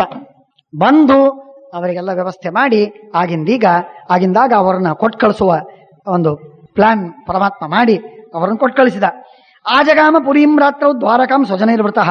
ತನಗೆ ಯಾರು ಬೇಕಾಗಿತ್ತೋ ಅಷ್ಟು ಜನರನ್ನು ಮಾತ್ರ ಕರ್ಕೊಂಡು ಬಂದು ಪರಮಾತ್ಮ ಅವರನ್ನ ಕೊಟ್ಟು ಕಳಿಸ್ತಾ ಇದ್ದಾನೆ. ಆಗ ಹೊರಟು ಸುಭದ್ರೆ ಸಾರಥ್ಯವನ್ನು ಮಾಡ್ತಾ ಇದ್ದಾಳೆ. ಹೇಳ್ತಾರೆ, ಮೊದಲು ಸುಭದ್ರೆ ಏರಿದ್ಲಂತೆ ರಥವನ್ನ ಏರಿ ಕುದುರೆಗಳನ್ನು ಗಟ್ಟಿಯಾಗಿ ಅದನ್ನ ಲಗಾಮನ್ನ ಹಿಡಿದಿದ್ದಾಳೆ. ಹಿಡಿದ ಮೇಲೆ ಅರ್ಜುನ ಏರಿದ ಧನುರ್ಬಾಣಗಳನ್ನು ಹಿಡಿದಿದ್ದಾನೆ. ಆ ರಥ ಮುಂದೆ ಸಾಗಿದೆ. ಅತಿ ವೇಗದಿಂದ ಹೋಗ್ತಾ ಇದ್ದಾರೆ. ಹೀಗೆ ಈಚೆ ಹೋಗ್ತಾ ಇದ್ದಾರೆ. ಊರಿನ ರಕ್ಷಣೆಗಾಗಿ ಅನೇಕ ಜನರನ್ನ ಇಟ್ಟಿದ್ರು.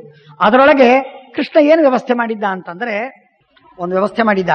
ಬಲರಾಮನ ಪಕ್ಷದವರು ಅಂತ ಇರ್ತಾರಲ್ಲ, ಸಿಂಡಿಕೇಟ್ ಇರೋದೇ, ಒಂದು ಗುಂಪು ಇರೋದೇ, ಎಲ್ಲಿ ಹೋದ್ರೂ ಇರೋದೇ. ಕೆಲವರು 8 ಜನ ಇವರಿಗೆ ಸಂಸದರು, ಇವರಿಗೆ ಪ್ರೋತ್ಸಾಹನೆ ಕೊಡುವವರು, ಉಳಿದವರೆಲ್ಲರೂ ಕೂಡ ಅವಳಿಗಾಗಿ ಅಳುವವರು, ಕರೆಯುವವರು. ಹೀಗೆಲ್ಲ ಆ ಗುಂಪುಗಾರಿಕೆ ಅಂತನ್ನೋದು ಯಾವ ಸಂಸತ್ತಿನಲ್ಲೂ ಬಿಟ್ಟಿಲ್ಲ, ಈಗೂ ಬಿಟ್ಟಿಲ್ಲ ಆಗೂ ಬಿಟ್ಟಿದ್ದಿಲ್ಲ. ಹಾಗೆ ಬಲರಾಮನ ಗುಂಪಿನವರು ಕೆಲವರಿದ್ರು, ಅವರೆಲ್ಲರನ್ನು ಕೊಟ್ಟು ಕಳಿಸಿದ್ದ. ಅಲ್ಲೆಲ್ಲ ದೊಡ್ಡ ಉತ್ಸವ, ಇಲ್ಲಿದ್ದೇನು ಮಾಡ್ತೀರಿ, ನಾ ಇಲ್ಲೆಲ್ಲ ವ್ಯವಸ್ಥೆ ಮಾಡ್ತೀನಿ ಅಂತ. ಬಹಳ ಸಂತೋಷವಾಗಿತ್ತು ಅವರಿಗೆ. ಊರು ಕಾಯೋದು ಅಂದ್ರೆ ಬೇಸರದ ಕೆಲಸ ನೋಡಿ. ಯಾರ ಕಳ್ಳರು ಬರುವುದಿಲ್ಲ, ಸುಮ್ಮನೆ ರಾತ್ರಿ ಎಚ್ಚರ ಕೂತಿರ್ಬೇಕದು. ಅಲ್ಲ ಏನ್ ಮಾಡ್ಲಿಕ್ಕೆ, ಯಾರಾದ್ರೂ ಕಳ್ಳರು ಬಂದ್ರೆ ಅಂದ್ರೆ ಸಾರ್ಥಕ ಅಂತ ಅನಿಸ್ತದೆ. ನಿತ್ಯ ಯಾರು ಕಳ್ಳರು ಬರ್ತಾರೆ ಹೇಳಿ ನೋಡೋಣ. ಹಾಗಾಗಿ ಅವರಿಗೆಲ್ಲ ಬೇಸರ ಬರ್ತದೆ. ವಾಚ್ಮನ್ನಿಗೆ ಕೆಲಸ ಎಷ್ಟು ಬೇಸರಕ್ಕೆ ಕೆಲಸವೋ ಅಷ್ಟು ಇನ್ಯಾರಿಗೆ ಕೆಲಸ ಬೇಸರಕ್ಕೆ ಇದಿಲ್ಲ. ರಾತ್ರಿ ಪಾಳಿ ಅಂತ ಏನಿರ್ತದೆ ನೋಡ್ರಿ, ಅವ್ರು ಒಂದಿಲ್ಲ ಒಂದು ಡ್ಯೂಟಿ ಇರ್ತದೆ, ಕೆಲಸ ನಡೀತಿರ್ತದೆ, ಮಷೀನ್ ಒದರ್ತಿರ್ತದೆ. ಹಾಗಾಗಿ ಎಚ್ಚರ ಕೂತಿರ್ತಾನೆ, ಇಲ್ಲಿ ಕೆಲಸ ಆಗ್ತಿರ್ತದೆ, ಪ್ರೊಡಕ್ಟಿವಿಟಿ ಅಲ್ಲೇನಿಲ್ಲ, ಏನೂ ಇಲ್ಲ, ಸುಮ್ಮನೆ ಕೂತಿರ್ಬೇಕು. ಮಿತ್ರೆ ಮಾಡಿದ್ರೆ ಹೊಡೆಸ್ಕೋಬೇಕು, ಭಾರಿ ಫಜೀತಿ. ಹಾಗಾಗಿ ಅವರೆಲ್ಲರಿಗೆ ದುಃಖ ಸುಖವಾಗಿತ್ತು. ಹೋಗುವಂತಂದದ್ದಕ್ಕೆ ಕೃಷ್ಣ ಏನಂದ, ವಿಪೃಥು ಅಂತ ಒಬ್ಬ ಯಾದವ, ಇವರ ಬಳಗ. ಆ ವಿಪೃಥು ಅವನ ತಮ್ಮ ಅವನನ್ನು ಕರೆದು ಹೇಳಿದ್ದ, ವಿಪೃಥು ನೋಡು, ಇಲ್ಲೇ ಇರು, ಇವತ್ತು ಊರಿನ ಸಂಪೂರ್ಣ ರಕ್ಷಣೆ ಮಾಡುವ ಜವಾಬ್ದಾರಿ ನಿಂದು. ವಿಪೃಥು ಒಂದ ಆಗಲಿ, ಯಾಕೆ ಏನು ಕೆಲಸ, ಏನಿಲ್ಲ ಹೇಳ್ತೀನಿ. ಅರ್ಜುನ ಸುಭದ್ರೆಯನ್ನು ಕರ್ಕೊಂಡು ಹೋಗ್ತಾನೆ. ಆಗ ಮತ್ತಿನ್ಯಾರಾದ್ರೂ ಇದ್ರು ಅಂತಂದ್ರೆ ಸುಮ್ಮನೆ ಜಗಳ, ಯುದ್ಧ, ದೊಡ್ಡ ರಂಬಾಟ ಎಲ್ಲ ಆಗ್ತದೆ. ಅದೆಲ್ಲ ಆಗಬಾರದು. ನೀನಿದ್ದಿ ಅಂತಂದ್ರೆ ನೋಡ್ಕೋ, ಅದರೆಲ್ಲ ವ್ಯವಸ್ಥೆ ಮಾಡಿಕೋ. ವಿಪೃಥುವಿಗೆ ಪರಮಾನಂದವಾಯ್ತು. ಸುಭದ್ರೆಯನ್ನ ಅರ್ಜುನ ಮದುವೆ ಆಗ್ತಾನೆ ಅಂತಂದ್ರೆ ಇಂಥ ಉತ್ತಮವಾದ ಕೆಲಸ ಇನ್ನೇನು, ನಾನೇ ಇವತ್ತು ಕಾಯೋದು ಅಂತ ಹೇಳಿ ವಿಪೃಥು ಅವತ್ತು ಕೂತ್ಕೊಂಡು ಎಲ್ಲರನ್ನ ಕಳಿಸಿಬಿಟ್ಟಿದ್ದ. ಎಲ್ಲರೂ ಹೋಗಿಬಿಟ್ಟಿದ್ರು. ವಿಪೃಥು ರಾತ್ರಿ ಎಚ್ಚರ ಕೂತಿದ್ದ. ರಥ ಬಂತು. ರಥ ಬಂದಾಗ ನೋಡಿದ, ಅರ್ಜುನ ಇದ್ದ. ಆದರೆ ನಾಟಕ ಮಾಡ್ಲಿಕ್ಕೆ ಬೇಕು, ಮೇಲೆ ದ್ವಾರಕಾ ಸಂರಕ್ಷಣೆ ಮಾಡಬೇಕು ಅಂದ್ರೆ ಮಾಡಬೇಕು. ಸುಮ್ಮನೆ ಯಾರೋ ಏನೋ ಕರ್ಕೊಂಡು ಹೋಗ್ತಾರೆ ಅಂದ್ರೆ ಹೋಗ್ಲಿ ಅಂತ ನೋಡ್ತಾ ಕೂತಿರೋದೇನು, ಹಾಗಲ್ಲ. ಹಾಗಾಗಿ ಬಾಣ ಹಿಡ್ಕೊಂಡು ಹೊಡಿಲಿಕ್ಕೆ ಶುರು ಮಾಡಿದಾಗ ಅರ್ಜುನನಿಗೆ ಚರ್ಮಕ್ಕೂ ಹತ್ತುತ್ತಾ ಇರಲಿಲ್ಲ, ಹತ್ತಿರದಿಂದ ಘಸಿದು ಹೋಗ್ತಾ ಇತ್ತು ಬಾಣ. ಇಷ್ಟು ಸೂಕ್ಷ್ಮವಾಗಿ ವಿಪೃತ ಬಾಣ ಬಡ್ತಿದ್ದ. ಅದನ್ನು ನೋಡಿ ಅರ್ಜುನ ಅಂದ, ಭಲೆ ಇವನು ನಮ್ಮ ಪಕ್ಷದವನು, ಕೃಷ್ಣನ ಆಸಾಮಿ ಇದ್ದಾನೆ, ಕೃಷ್ಣನ ಚೇಲ ಇವನು, ಆದ್ದರಿಂದ ಅವನಿಗೂ ನಾವೇನ್ ಮಾಡೋದು ಬೇಡ ಅಂತ ಹೇಳಿ ಬಾಣವನ್ನು ಪ್ರಯೋಗ ಮಾಡ್ಲಿಕ್ಕೆ ಶುರು ಮಾಡಿದರೆ ಚರ್ಮಕ್ಕೂ ಹತ್ತುತ್ತಾ ಇರಲಿಲ್ಲ. ಮೇಲಿಂದ ಬಡಿಬೇಕು, ಕೆಳಗೆ ಬಿದ್ದು ಬಿಡಬೇಕು, ಮೇಲಿಂದ ಬಡಿಬೇಕು, ಕೆಳಗೆ ಬಿದ್ದು ಬಿಡಬೇಕು, ಇಷ್ಟೇ ಆಗ್ತಾ ಇತ್ತು. ಅದನ್ನು ನೋಡಿ ವಿಪೃಥಿಗೂ ಸಂತೋಷವಾಯಿತು. ಹಾಗೆ ಯುದ್ಧವಾಡ್ತಾ ಇದ್ದಾರೆ. ಎಷ್ಟೋ ಯುದ್ಧವಾಡಿದ ಮೇಲೆ ಸ್ವಲ್ಪ ಈ ವಿಪೃಥಿವಿಗೆ ಗಾಯವಾಯ್ತು, ಅಲ್ಲಲ್ಲಿ ಗಾಯವಾಯ್ತು. ಸ್ವಲ್ಪ ರಕ್ತ ಬಂದು ಎಲ್ಲ ಕಷ್ಟವಾಗೋ ಹಾಗೆ ಆಯ್ತು ಮೇಲೆ. ಆಗ ವಿಪೃಥು ಅನ್ಕೊಂಡ, ಬೇಷ ಆಯ್ತು, ಒಳ್ಳೇದಾಯ್ತು, ನಾಳೆ ಬಲರಾಮ ಬಂದ್ರೆ ನೋಡಿಷ್ಟು ಗಾಯವಾಯ್ತು, ನನಗೆ ರಕ್ಷಣೆ ಮಾಡ್ಲಿಕ್ಕೆ ಹತ್ತಿದ್ದೆ. ಆದರೆ ಅರ್ಜುನ ಅಪಹಾರ ಮಾಡ್ಕೊಂಡು ಹೋದ, ಗಾಯ ಮಾಡಿ ನನ್ನನ್ನು ಹೊಡೆದು ಕರ್ಕೊಂಡು ಹೋಗ್ಬಿಟ್ಟಿದ್ದಾನೆ ಅಂತ ಹೇಳೋದಕ್ಕೆ ಬೇಕು ಅನ್ನೋದಕ್ಕಾಗಿ ಅರ್ಜುನ ನನಗೆ ಮೈಗೆ ಗಾಯ ಮಾಡಿದ್ದಾನೆ ಅಂತ ಅನ್ಕೊಂಡು ಸಂತೋಷಪಟ್ಟ. ಆಯ್ತು, ಸಂತೋಷವಾಯ್ತು ಅಂತ ಹೇಳಿ ಆ ಅರ್ಜುನ ಸುಭದ್ರೆಯನ್ನ ಅಪಹಾರ ಮಾಡಿಕೊಂಡು ಹೋಗ್ತಾ ಇದ್ದದ್ದನ್ನ ಆನಂದವಾಗಿ ನೋಡ್ತಾ ಇದ್ದಾನೆ. ಅವನು ಕರ್ಕೊಂಡು ಆಚೆ ಹೋಗಿಬಿಟ್ಟ.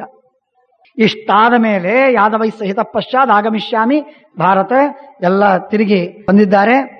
ಬರ್ತಾ ಇರುವಾಗ ಮಧ್ಯದಲ್ಲಿ ಏನಾಗಿದೆ ಅಂತಂದ್ರೆ, ಈ ಕುದುರೆ ರಥ ಇದೆಯಲ್ಲ, ಆ ರಥದ ಕಾವಲಿಗರು ಕೆಲವರಿದ್ರು. ದುರ್ದೈವಕ್ಕೆ ಆ ರಥದ ಕಾವಲಿಗರ ಹತ್ರ ಒಬ್ಬ ಸೇವಕಿಯನ್ನ, ಒಬ್ಬ ದೂತಿಯನ್ನ ಕೊಟ್ಕೊಳಿಸ್ತಾಳೆ ಸುಭದ್ರೆ, ಆ ರಥವನ್ನು ತಗೊಂಡು ಬಾ ಅಂತ. ಅವ್ರು ಕೇಳ್ತಾರೆ, ಯಾಕೆ ಕೊಡಬೇಕು? ಇಲ್ಲಿಲ್ಲ, ಇವತ್ತು ನನ್ನ ವ್ರತ ಮುಗೀತು, ಆದ್ದರಿಂದ ರಥದಲ್ಲಿ ಕೂತ್ಕೊಂಡು ನಾನು ಗುಡಿಗೆ ಹೋಗ್ಬೇಕು, ದೇವರ ದೇವಸ್ಥಾನಕ್ಕೆ ಹೋಗ್ಬೇಕು, ಆದ್ದರಿಂದ ರಥ ಬೇಡಿದ್ದಾಳೆ ಸುಭದ್ರ. ಸರಿ ಅಂತ ಹೇಳಿ ಅವರು ಕೊಟ್ಟಿದ್ರು. ಹಾಗೆ ಮೋಸ ಮಾಡಿ ರಥವನ್ನು ತಗೊಂಡು ಬಂದು ಅದನ್ನು ಜೋಕಿಯಾಗಿ ಇಟ್ಕೊಂಡು ರಾತ್ರಿ ತಗೊಂಡು ಹೋಗ್ತಾ ಇರುವಾಗ, ರಾತ್ರಿ 11-12 ಗಂಟೆಗೆ ಅದನ್ನು ಎತ್ತಿ ತಗೊಂಡು ಹೋಗಿ ವಿಪೃಥುವಿನ ಜೊತೆಗೆ ಯುದ್ಧವಾಡಿ ಎಲ್ಲವನ್ನು ಮಾಡಿಕೊಂಡು ಬರ್ತಾ ಇದ್ದಾರೆ. ಬರೋದಕ್ಕಿಂತಲೂ ಮೊದಲಿಗೆ ರುಕ್ಮಿಣಿ ಸತ್ಯಭಾಮೆಗೆ ಕೃಷ್ಣ ಹೇಳಿದ, ಒಳ್ಳೆ ಭಕ್ಷ್ಯ ಭೋಜ್ಯಗಳನ್ನು ಮಾಡಿಟ್ಟಿರಿ ಅಂತ, ಅಡಿಗೆ ಮಾಡಿಟ್ರಿ. ಬ್ರಾಹ್ಮಣರನ್ನು ಕರೆದಿದ್ರು. ಬ್ರಾಹ್ಮಣರಿಗೆ ಹೇಳಿದ್ರು, ನಿಮಗೆ ದಕ್ಷಿಣೆ ಕೊಡ್ತೀವಿ, ಒಳ್ಳೆ ಊಟಕ್ಕೆ ಹಾಕ್ತೀವಿ, ನೀವು ಯಾರ ಹತ್ರ ಮಾತಾಡ್ತಕ್ಕದ್ದಲ್ಲ. ಅವರಂದ್ರು, ನಮಗೆ ಬೇಕಾದದ್ದೇ ಅಷ್ಟು, ಯಾರ ಹತ್ರ ಮಾತಾಡೋಣ, ನಾವು ಏನೂ ಮಾತಾಡೋದಿಲ್ಲ. ಸ್ನೇಹವಂತಿಚ, ಒಳ್ಳೆ ತುಪ್ಪದಲ್ಲಿ ಕರೆದಂತಹ ಪದಾರ್ಥಗಳನ್ನ, ಅಡಿಗೆಗಳನ್ನ ಮಾಡಿ ಪರಮಾತ್ಮ ಬಡಿಸಿದ. ಅರ್ಜುನ ಬಡಿಸಿದ್ದಾನೆ, ಎಲ್ಲರಿಗೂ ಊಟವಾಗಿದೆ, ವಸ್ತ್ರಗಳನ್ನು ಕೊಟ್ಟಿದ್ದಾನೆ, ರಥದಲ್ಲಿ ಕೂತ್ಕೊಂಡು ಹೊರಟಿದ್ದಾರೆ. ಸ್ವಲ್ಪ ಯುದ್ಧವಾಡಿದ್ದಾರೆ. ಸಾರಥಿತ್ವೇನ ಭವತಾ ಭವಿತಾ ಶಿಕ್ಷಿತಸ್ಮ್ಯಹಂ, ಹೀಗೆಲ್ಲ ಹೇಳಿಕೊಂಡು ಹೊರಟಿದ್ರು. ಇಷ್ಟೆಲ್ಲ ಆಗಿ ಹೋಗ್ತಾ ಇರುವ ಸಂದರ್ಭದೊಳಗೆ ಅಸ್ಯ ಭಾವಮ ವಿಜ್ಞಾಯ ಸಂಕ್ರುದ್ಧ ಮೋಘಗರ್ಜಿತಾ ಯದಸ್ಯ ರುಚಿರಂ ಕರ್ತುಂ ತತ್ಕುರುದ್ಧ ಮತಂದ್ರಿತಾ. ಆ ಕಡೆ ಅರ್ಜುನ ಪೂರ್ಣ ಪರಾರಿಯಾದ ಅಂತ ಗೊತ್ತಾದ ಮೇಲೆ ಈ ಕಡೆಗೆ ವಿಪೃಥು ತನ್ನ ಊರಿನ ಜನರೆಲ್ಲರಿಗೆ ಆಕ್ರೋಶ ಮಾಡಿ ಎಬ್ಬಿಸ್ತಾ ಇದ್ದಾನೆ. ಏನ್ರೋ ಅರ್ಜುನ ಯಾರೋ ಆ ಸುಭದ್ರೆಯನ್ನು ಅಪಹಾರ ಮಾಡ್ಕೊಂಡು ಹೋಗ್ಬಿಟ್ಟ, ಪ್ರಾಯಶಃ ಅವನು ಅರ್ಜುನನೇ ಅಂತ ಹೇಳಿ ಸುದ್ದಿ ಹೇಳಿ ಎಲ್ಲರಿಗೆ ಕಿರುಚುತ್ತಾ ಇದ್ದಾನೆ, ಒದರ್ತಾ ಇದ್ದಾನೆ. ಅನೇಕ ಜನರು ಅಳ್ತಾ ಇದ್ದಾರೆ, ಅನೇಕ ಜನರು ಓಡಾಡ್ತಾ ಇದ್ದಾರೆ. ಎಷ್ಟೋ ಜನ ಓಡಿ ಹೋಗಿ ಬಲರಾಮ ದೇವರಿಗೆ ಸುದ್ದಿ ತಿಳಿಸಿದ್ರು. ಅಣ್ಣ ಬಲರಾಮ, ಅರ್ಜುನ ಅಂತೆ ಅವನು ಯತಿ, ಅವನ ಯತಿ ಅರ್ಜುನ, ಅವನು ಸುಭದ್ರೆಯನ್ನು ಅಪಹಾರ ಮಾಡ್ಕೊಂಡು ಹೋಗ್ಬಿಟ್ಟಿದ್ದಾನೆ, ಏನು ಮಾಡೋದು? ಬಲರಾಮ ದೇವರು ಸಿಟ್ಟಿಗೆ ಬಂದು ಮೈಯೆಲ್ಲ ಕೆಂಪು ಮಾಡಿಕೊಂಡು, ಮೊದಲೇ ಕೆಂಪವರು ಇನ್ನೂ ಕೆಂಪಾಗಿಬಿಟ್ಟಿದ್ದಾರೆ.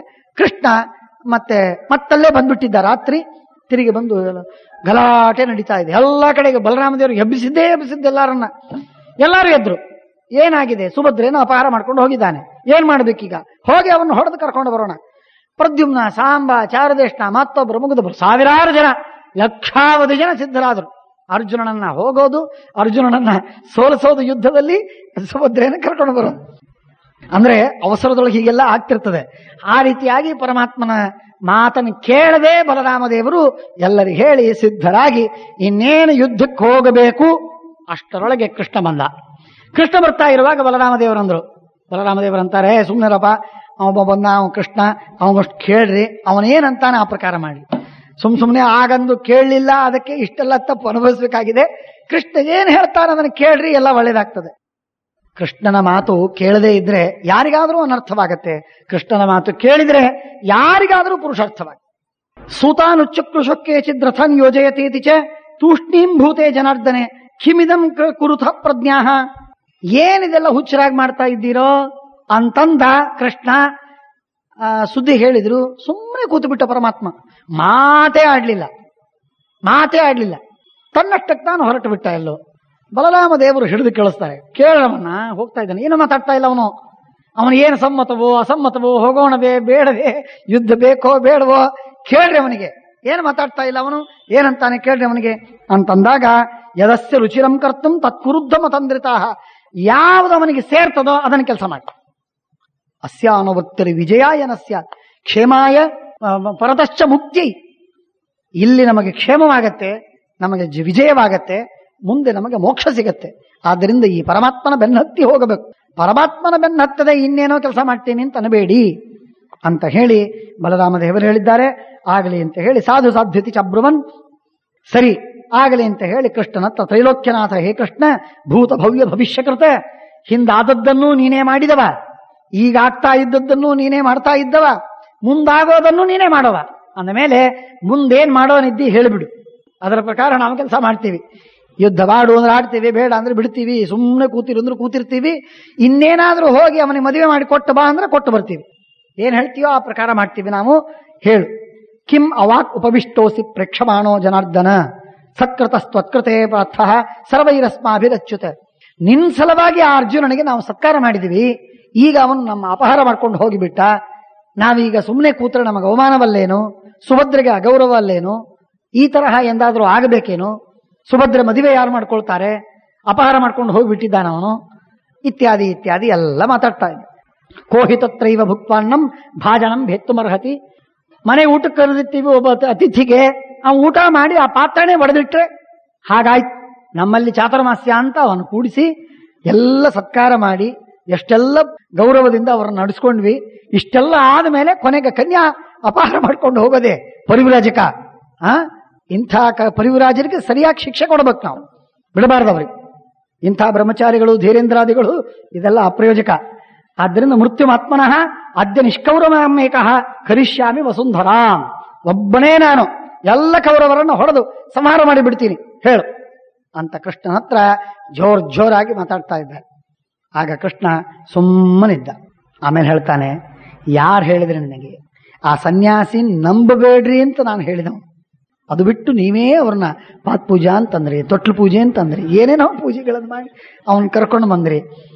ಮೊದಲನೇ ದಿವಸನೇ ತೆಂಗಿನಕಾಯಿ ತೊಟ್ಲು ಹೋಳು ಹೊಡಿತು. ನಾನು ಹೇಳಿಬಿಟ್ಟೆ, ಇದು ಯಾಕೋ ಲಕ್ಷಣ ಚೆನ್ನಾಗಿಲ್ಲ ಅಂತ ನಾನು ಹೇಳಿದೆ. ನೀವು ಯಾರು ಕೇಳಲಿಲ್ಲ. ಮಯೋಕ್ತಂ ನಶ್ರುತಂ ಪೂರ್ವೈ ಸಹಿತೈ ಸರ್ವ ಯಾದವೈ. ನಾನು ಹೇಳಿದ್ದ ನೀವು ಕೇಳಲಿಲ್ಲ, ನಾನೇನ್ ಮಾಡ್ಲಿ? ಎಲ್ಲ ಯಾದವರು ಹೋಗಲಪ್ಪ, ಒಬ್ರಾದ್ರೂ ನನ್ನ ಪಕ್ಷದಲ್ಲಿ ಬಂದ್ರ ಬೇಡ ಅಂತಂದೆ. ನೀವು ಯಾರು ಆ ಯತಿ ಭಾರಿ ದೊಡ್ಡವರು, ತೇಜಸ್ವಿಗಳು, ತಪಸ್ವಿಗಳು, ಜ್ಞಾನಿಗಳು, ಅಂಥವ್ರು ಇಂಥವ್ರು ಎಂಥವ್ರು ಇದ್ರೇನ್ರಿ, ಒಳಗೇನಿರ್ತದೆ ನೋಡ್ಬೇಕು, ಅದು ಮುಖ್ಯ. ಹೊರಗಿಂದೆಲ್ಲ ಮುಖ್ಯ ಇರುವುದಿಲ್ಲ. ಆದ್ದರಿಂದ ಅತಿಕ್ರಾಂತಂ ಆಗಲಿ, ಏನೇ ಆಗಲಿ, ಆದದ್ದೇನಾಯ್ತೋ ಆಗಿಬಿಡಿ. ಕೃಷ್ಣ ಹೇಳ್ತಾನೆ, ಏನಾಗಿದೆ ಆಗೋಯ್ತು, ನನಿವರ್ತೇತ ಕರ್ಹಿಚಿತ. ಇನ್ನು ಅವಳನ್ನ ಆ ಸುಭದ್ರೆ ಅಪಹಾರವಾಗಿಲ್ಲ ಅಂತ ಮಾಡ್ಲಿಕ್ಕೆ ಸಾಧ್ಯವಿಲ್ಲ. ಅಪಹಾರ ಆಗಿದೆ ಅಂದ್ರೆ ಆಗಿದೆ, ಮುಗಿದೋಯ್ತು. ಅಪಹಾರ ಆಗೋಗಿದೆ. ಈಗ ಇನ್ನೀವು ಕರ್ಕೊಂಡು ಬಂದು ಬೇರೆಯವನ್ನ ಮದುವೆ ಮಾಡಬಹುದು ಬಿಡಬಹುದು, ಅದು ಮುಂದಿನ ವಿಚಾರ, ಅದು ನಿಮ್ ಬಿಟ್ಟದ್ದು, ನಂಗೆ ಗೊತ್ತಿಲ್ಲ. ಆದರೆ ಅಪಹಾರ ಆಗಿಲ್ಲ ಅಂತ ಅನ್ಲಿಕ್ಕೆ ಬರುವುದಿಲ್ಲ. ಜಗತ್ತಿನೊಳಗೆ ಪ್ರಚಾರವಾಗಿ ಬಿಟ್ಟು ಸುಭದ್ರೆ ಅಪಹಾರ ಆಗೋಯ್ತು, ಏನಿದೆ ಅರ್ಥ.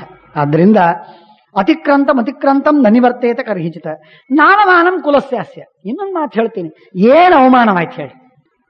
ಅಲ್ರಿ, ನಮ್ಮ ಮನೆಯೊಳಗಿರ್ತಕ್ಕ ಬಂಗಾರ ತಗೊಂಡು ಹೋದ್ರೆ ಅವಮಾನ, ನಮ್ಮ ರಾಜ್ಯ ಕಸಿದುಕೊಂಡ್ರೆ ಅವಮಾನ, ನಮ್ಮನ್ನ ಅರಣ್ಯಕ್ಕೆ ಕಟ್ಟಿದ್ರೆ ಅವಮಾನ, ನಮ್ಮ ಮನೆ ಹುಡುಗಿನ ಒಬ್ಬ ಮಹಾಪರಾಕ್ರಮಿ ಕರ್ಕೊಂಡು ಹೋದ್ರೆ ಅವಮಾನನ?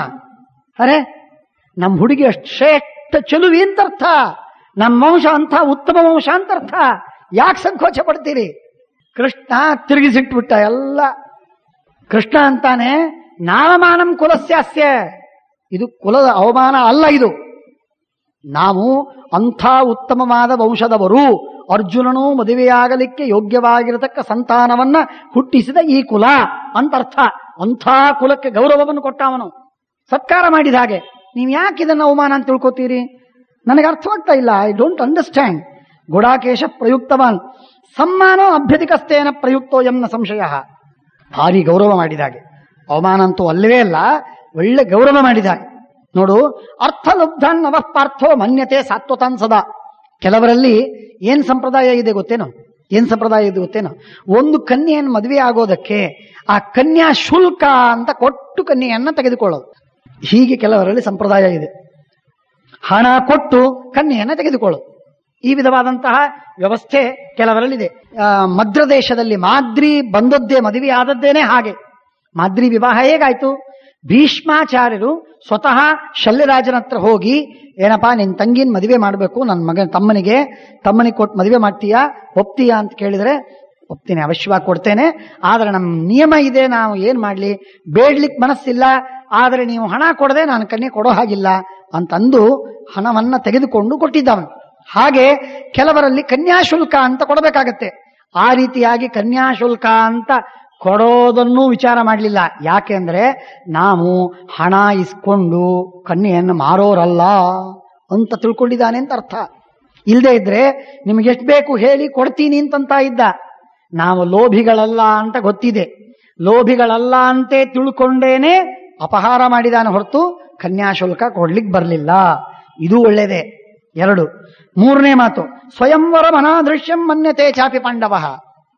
ಸ್ವಯಂವರವನ್ನ ತಾನು ಸ್ವಯಂವರ ಹೂಡಿದಾಗ ಅವನು ಬರಬೇಕಾಗಿತ್ತು. ಸ್ವಯಂವರ ಹೂಡಿದಾಗ ನಮ್ಮ ಸುಭದ್ರೆಯ ಸ್ವಯಂವರದಲ್ಲಿ ಎಂತೆಂಥ ಮಹಾನುಭಾವರು ಬರ್ತಾರೆ, ಅವ್ರನ್ನ ಎದುರಿಸ್ಲಿಕ್ಕೆ ಆಗತ್ತೋ ಇಲ್ಲೋ ಅಂತ ಹೆದರಿ ಸುಭದ್ರೆನ ಅಪಹಾರ ಮಾಡ್ಕೊಂಡು ಹೋಗಿದ್ದಾನೆ ಅಂತ ಯಾಕೆ ತಿಳ್ಕೋಬಾರ್ದು ನೀವು? ಅಂದ್ರೆ ಏನಾಯ್ತು, ಅವನು ಸ್ವಯಂವರ ನಮ್ಮ ಸುಭದ್ರೆಗೆ ಇನ್ನೂ ಉತ್ತಮವಾದಂತಹ ವರಗಳು ಸಿಗೋ ಸಂಭವ ಇತ್ತು, ಆದರೆ ಅರ್ಜುನ ಅದನ್ನ ಅಪಹಾರ ಮಾಡಿಕೊಂಡು ಹೋದ. ಸ್ವಯಂವರ ಮನಾದೃಶ್ಯಂ. ಆದ್ದರಿಂದ ಅದು ನಮಗೆ ಅವಮಾನ ಅಲ್ಲ. ಪ್ರಧಾನಮಪಿ ಕನ್ಯಾಯ ಪಶುವತ್ ಕೋನೋ ಮನ್ಯತೆ. ಇನ್ನು ಪ್ರಧಾನ, ಕನ್ಯಾ ಪ್ರದಾನವನ್ನ ಮಾಡಿಕೋ. ನಾವು ಕನ್ಯಾದಾನ ಮಾಡಿಕೊಡ್ತಿದ್ವಿ. ದಾನ ಅಂದ್ರೆ ಏನದು? ಬ್ರಾಹ್ಮಣರು ದಾನ ತಗೊಳ್ರಿ, ಬ್ರಾಹ್ಮಣರು ದಾನ ತಗೊಳ್ಳೋರು. ಕನ್ಯಾದಾನ ಅಂತಂದ್ರೆ ದಾನ ತಗೊಳ್ಬೇಕಾದ್ರೆ ಬ್ರಾಹ್ಮಣ ಅವನು. ಕ್ಷತ್ರಿಯರ ಕನ್ಯಾದಾನ ಇಲ್ಲ, ಸ್ವಯಂವರ ಇರುತ್ತೆ. ಇಲ್ಲ ಅಂದ್ರೆ ರಾಕ್ಷಸ ವಿಧಿಯಿಂದ ಅಪಹಾರ ಮಾಡ್ಕೊಂಡು ತಗೊಂಡು ಹೋಗ್ತಾರವರು. ನಾನಲ್ಲೇನ್ ಕರ್ಕೊಂಡು ಬಂದವನು ಬಲರಾಮ, ರುಕ್ಮಿಣಿನ ಕರ್ಕೊಂಡು ಬಂದಿಲ್ಲ ನಾನು ಅಪಹಾರ ಮಾಡ್ಕೊಂಡು. ಆಗ ಭಲೆ ಭಲೆ ಅಂತಂದು ಮರ್ಯಾದೆ ಮಾಡಿದ್ರಿ, ಆರ್ತಿ ಮಾಡಿದ್ರಿ, ನಿವಾಳಿಸಿ ಒಗೆದ್ರಿ, ಗೌರವ ಮಾಡಿದ್ರಿ, ಯುದ್ಧಕ್ಕೆ ಬಂದ್ರಿ, ಎಲ್ಲ ಆಯ್ತು. ಈಗ ಅವನ ಅಪಹಾರ ಮಾಡ್ಕೊಂಡು ಹೋದ್ರಿ. ಯಾಕಪ್ಪ ನಿಮಗಿಷ್ಟು ತಿರಸ್ಕಾರ ಅವನ ಬಗ್ಗೆ? ಏನ್ ಅನ್ಯಾಯ ಮಾಡಿದಾನವನು? ಏನೂ ಅನ್ಯಾಯ ಇಲ್ಲ. ಆದ್ದರಿಂದ ಉತ್ತಮ ಅವಶ್ಯವಾಗಿ ಕನ್ಯಾದಾನವನ್ನ ಮಾಡಿಸಿಕೊಂಡು ಮದುವೆ ಆಗ್ತಕ್ಕಂಥವರು ಬ್ರಾಹ್ಮಣರು. ದಾನ ಕೊಡೋದಕ್ಕೆ ಅದು ಕನ್ಯಾ ವಸ್ತು ಏನದು ಕ್ಷತ್ರಿಯರಿಗೆ? ಛೇ, ಅವರು ತಮ್ಮ ವೀರ್ಯದಿಂದ ಅವರು ಅದನ್ನು ಪಡಿಬೇಕು ಅಟ್ಟೇನೆ. ಆದ್ದರಿಂದ ಪ್ರಧಾನಮಪಿ ಕನ್ಯಾಯಾ ಪಶುವತ್ ಕೋನೋ ಮನ್ಯತೆ ವಿಕ್ರಯಂಚಾಪ್ಯಪತ್ಯಸ್ಯ ಕಕ್ಕುರಿಯಾತ್ ಪುರುಷೋ ಭವಿ ಏತಾನ್ ದೋಷಾಂಸ್ತು ಕೌಂತೆಯ. ಇಷ್ಟೆಲ್ಲ ವಿಚಾರ ಮಾಡಿ ಕನ್ಯಾದಾನವನ್ನು ಮಾಡಿಸಿಕೊಳ್ಳದೆ, ಅದನ್ನು ಮಾಡದೆ, ಇದನ್ನು ಮಾಡದೆ, ಅಪಹಾರ ಮಾಡ್ಕೊಂಡು ತಗೊಂಡು ಹೋಗಿದ್ದಾನೆ. ಅತ್ಯುತ್ತಮ ಕೆಲಸ ಅರ್ಜುನ ಮಾಡಿದ್ದು ನೋಡಿ. ಕೃಷ್ಣ ಅರ್ಜುನನ ಈ ಕಾರ್ಯವನ್ನು ಸಮರ್ಥನೆ ಮಾಡ್ತಾ ಇಲ್ಲ. ಉಚಿತಶ್ಚೈವ ಸಂಬಂಧ. ಇನ್ನೊಂದು ಕೇಳ್ಕೊಳ್ರಿ, ಅರ್ಜುನ ಯಾರು ಅಂತ ತಿಳ್ಕೊಂಡಿದ್ದೀರಿ ನೀವು? ಯಾಕೆ ಈ ಅರ್ಜುನನ ಬಗ್ಗೆ ಇಷ್ಟ ಆಕ್ರೋಶ ನಿಮಗೆ? ಎಂಥ ಪರಾಕ್ರಮಿ ಇದ್ದಾನೆ ಅಲ್ರಿ, ಯಾರು ಅಂತ ತಿಳ್ಕೊಂಡಿದ್ದೀರಿ? ಏನ್ ಸಾಮಾನ್ಯನ, ಕಾಚಿ ಕೂಚಿನ, ಯಾವುದೋ ಜಾತಿ ಏನೋ ಅಂದ ಅಲ್ಲ. ಎಂಥ ಉತ್ತಮವಾದಂತಹ ವಂಶ, ಏನ್ ಪರಂಪರೆ. ವೇದವ್ಯಾಸ ದೇವರು ಮೊಮ್ಮಗ ಸಿಗ್ತಾನೇನ್ರಿ ಇನ್ನೊಂದ್ ಕಡೆಗೆ? ಛೇ ಛೇ ಛೇ ಛೇ ಛೇ ಛೇ. ವೇದವ್ಯಾಸ ದೇವರ ಮೊಮ್ಮಗ, ಇಂಥ ಉತ್ತಮನಾಗಿರತಕ್ಕಂತಹ ಮಕ್ಕಳು ಎಲ್ಲೂ ನಿಮಗೆ ಸಿಗ್ಲಿಕ್ಕೆ ಸಾಧ್ಯವಿಲ್ಲ. ಸಾಕ್ಷಾತ್ ಇಂದ್ರನ ಮಗ ಎಲ್ಲಿ ಸಿಗ್ತಾನೆ? ಆದ್ದರಿಂದ ಭರತಸ್ಯ ಅನ್ವಯೇ ಜಾತಃ ಶಂತನಶ್ಚ ಯಶಸ್ವಿನಃ ಕುಂತಿ ಭೋಜಾತ್ಮಜಾ ಪುತ್ರಂ ಕಾಬುಭೂಷೇತನಾರ್ಜುನಂ ವರ್ಜಯಿತ್ವಾ ವಿರೂಪಾಕ್ಷಂ. ಇಂಥ ಈ ಅರ್ಜುನನ ಎದುರಲ್ಲಿ ಯಾರಾದರೂ ಗೆಲ್ಲೋದು ಸಾಧ್ಯವಿದ್ರೆ ರುದ್ರದೇವರಿಗೆ ಮಾತ್ರ. ರುದ್ರದೇವರಿಗೆ ಮಾತ್ರ ಅರ್ಜುನನ ವಿರೋಧವಾಗಿ ನಿಂತು ಯುದ್ಧವನ್ನಾಡಿ ಗೆಲ್ಲುವುದು ಸಾಧ್ಯ, ಬೇರೆಯವರಿಗೆ ಸಾಧ್ಯವಿಲ್ಲ. ಇಂಥ ಮಹಾಪರಾಕ್ರಮಿ ಅವನು. ಇಂಥ ಪರಾಕ್ರಮಿ, ಉತ್ತಮ ಜ್ಞಾನಿ, ಒಳ್ಳೆ ತರುಣ, ಸಮರ್ಥ, ನಮ್ಮ ಬಳಗದವ, ಮಹಾಶ್ರೀಮಂತ, ಒಳ್ಳೆ ಕ್ಷೇತ್ರ ಸ್ಥಾನದಲ್ಲಿದ್ದಾನೆ, ರಾಜ್ಯ ಇದೆ. ನಾವೇ ನೋಡಿ ಅರ್ಜುನ ನಮ್ಮ ತಂಗಿ ಇದ್ದಾಳಪ್ಪ, ಮದುವೆ ಮಾಡ್ಕೋ ಅಂತ ಬೆನ್ನು ಹತ್ತಬೇಕು. ನಾವು ಬೆನ್ನು ಹತ್ತಿದ್ರೆ ನಾನು ನೋಡ್ತೀನಿ ಅಂತಂದು ತಲ್ತಿರ್ಕರಾಗಿ ಅವನೇನೋ ಉತ್ತರ ಕೊಟ್ಟಿದ್ರೆ ನಮಗೆ ಗೊತ್ತಾಗ್ತಿತ್ತು. ನಿಮಗೆ ಕನ್ಯೆಯನ್ನು ಮನೆ ಮನೆ ಅಲಿಸಿ ಅಲದಾಡಿಸಿ ತಿರುಗಿಸಿ ಕಷ್ಟಪಡು ಪ್ರಸಂಗ ಉಳಿದೋಯ್ತು ನಿಮಗೆ. ಅವನೇ ಬಂದು ಅಪಹಾರ ಮಾಡ್ಕೊಂಡು ಹೋಗಿದ್ದಾನೆ. ಎಷ್ಟು ಸುರಕ್ಷಿತ, ಎಷ್ಟು ಸುರಕ್ಷಿತ. ಈಗೇ ನೀವು ಕಾಸು ಒಂದು ಕನ್ಯಾ ತೆಂಗಿನಕಾಯಿ ಇಟ್ಟರೆ ಸಾಕು, ಅವನು ಮದುವೆ ಮಾಡ್ಕೋಬೇಕೀಗ. ಅವನು ಅಪಹಾರ ಮಾಡ್ಕೊಂಡು ಹೋಗಿದ್ದಾನ. ಅವನು ನಾವೇನು ಕೊಡಬೇಕಾಗಿಲ್ಲ, ಅವನಿಗೆ ಒಂದು ತೊಲಾ ಬಂಗಾರವೂ ಕೊಡಬೇಕಾಗಿಲ್ಲ, ಏನೇನೂ ಕಷ್ಟಪಡಬೇಕಾಗಿಲ್ಲ. ಅವನ ಕಾಯಿ ಇಟ್ಟುಬಿಟ್ರೆ ಸಾಕು, ಕನ್ಯಾದಾನ ಮುಗಿದೋಯ್ತು. ಇಷ್ಟು ಹಗರಾಗಿ ಆಗೋಗ್ತಾ ಇದೆ. ಅಂತಹದ್ದನ್ನು ನೀವು ಸಮಸ್ಯೆ ಮಾಡ್ಕೊಂಡಿದ್ದೀರಲ್ಲ. ಇನ್ನೊಂದು, ಯುದ್ಧ ಮಾಡಿ ನೀವೇನಾದರೂ ಹೋಗಿ ಅವನ್ನ ಸೋತ್ರೆ ನಿಮ್ ಗತಿ ಏನು ಹೇಳ್ರಿ ನೋಡೋಣ. ಎಲ್ರಿಗೂ ಅವಮಾನನ, ಯಾದವ ವಂಶಕ್ಕೆ ಅವಮಾನನ, ಏನದು? ನಮ್ ತಂಗಿ ಗಂಡ, ಈಗ ಸದ್ಯಕ್ಕಂತೂ ಅವನ ತಂಗಿ ಗಂಡನೇ, ಮದುವೆ ಆಗಿರಲಿಕ್ಕಿಲ್ಲ, ಆದ್ರೆ ತಂಗಿ ಗಂಡನೇ. ನಾನು ಬಂದು ಬಲರಾಮ ನೀನೇ ಹೋಗಿ ಯುದ್ಧವಾಡಿ ಅವನು ಕೊಂದ್ರೆ ಏನಿದೆ ಅನ್ಯಾಯ? ವಿಚಾರ ಮಾಡ್ಲಿಕ್ಕೆ ಹೇಗೆ ನಿನಗೆ ಬರುವುದಿಲ್ಲ? ನಿನಗೆ ಬರುವುದಿಲ್ಲ. ನಾವು ಹೋಗಬಾರದು. ಸೋಲಿಸಿದ್ರೆ ಅವಮಾನ, ಅವನಿಗೆ ಅವಮಾನ, ನಮ್ಗೆ ಅವಮಾನ. ಸುಭದ್ರಿಗೆ ಪೀಡೆ, ಕಷ್ಟ. ಸುಭದ್ರೆ ಅಂತಾಳೆ, ಒಂದ್ ಕಡೆಗೆ ಅಣ್ಣಂದ್ರು ಗೆಲ್ಬೇಕು ಅಂತ ಒಂದ್ ಕಡೆಗೆ ಆಸೆ, ಇನ್ನೊಂದ್ ಕಡೆ ಗಂಡ ಗೆಲ್ಲಬೇಕು ಅಂತ. ಏನ್ ಮಾಡ್ಬೇಕು ಸುಭದ್ರೆ? ಅಣ್ಣಂದ್ರು ಸೋತ್ರು ಅವಮಾನ, ಗಂಡ ಸೋತ್ರು ಅವಮಾನ. ಆದ್ರಿಂದ ಸುಭದ್ರೆಗೂ ಬಿಕ್ಕಟ್ಟಿನಲ್ಲಿ ಹಾಕಬೇಡಿ. ಕರ್ಕೊಂಡು ಹೋಗಿದ್ದಾನೆ, ಸುರಕ್ಷಿತ, ಒಳ್ಳೇದಾಯ್ತು ಅಂತ ಅನ್ನಿ. ನಾನು ಬರ್ತೀನಿ, ಇನ್ನಷ್ಟು ಕೊಡೋಣ, ಅವರಿಗೆ ಬೇಕಾದಷ್ಟು ಆಹೇರಗಳನ್ನು ಕೊಡೋಣ, ಉಡುಗೊರೆ ಕೊಟ್ಟು ಮದುವೆ ಮಾಡಿ ಬರೋಣ. ಕರ್ಕೊಂಡು ಬಂದ್ರಿ ಅಂತ ತಿಳ್ಕೊಡ್ರಿ. ಕಥಂಚಿತ್ ಅವನ ಸೋಲಿಸಿ ಅಪಹಾರ ಮಾಡ್ಕೊಂಡು ಬಂದ್ರಿ ಅಂತ ಇಟ್ಕೊಡ್ರಿ. ತಿರುಗಿ ಅಪಹಾರ ಮಾಡ್ಕೊಂಡು ಬಂದಿರ್ತಕ್ಕ ಈ ಸುಭದ್ರೆಯನ್ನು ಯಾರಾದ್ರೂ ಮದುವೆ ಆಗ್ತಾರೇನ್ರಿ?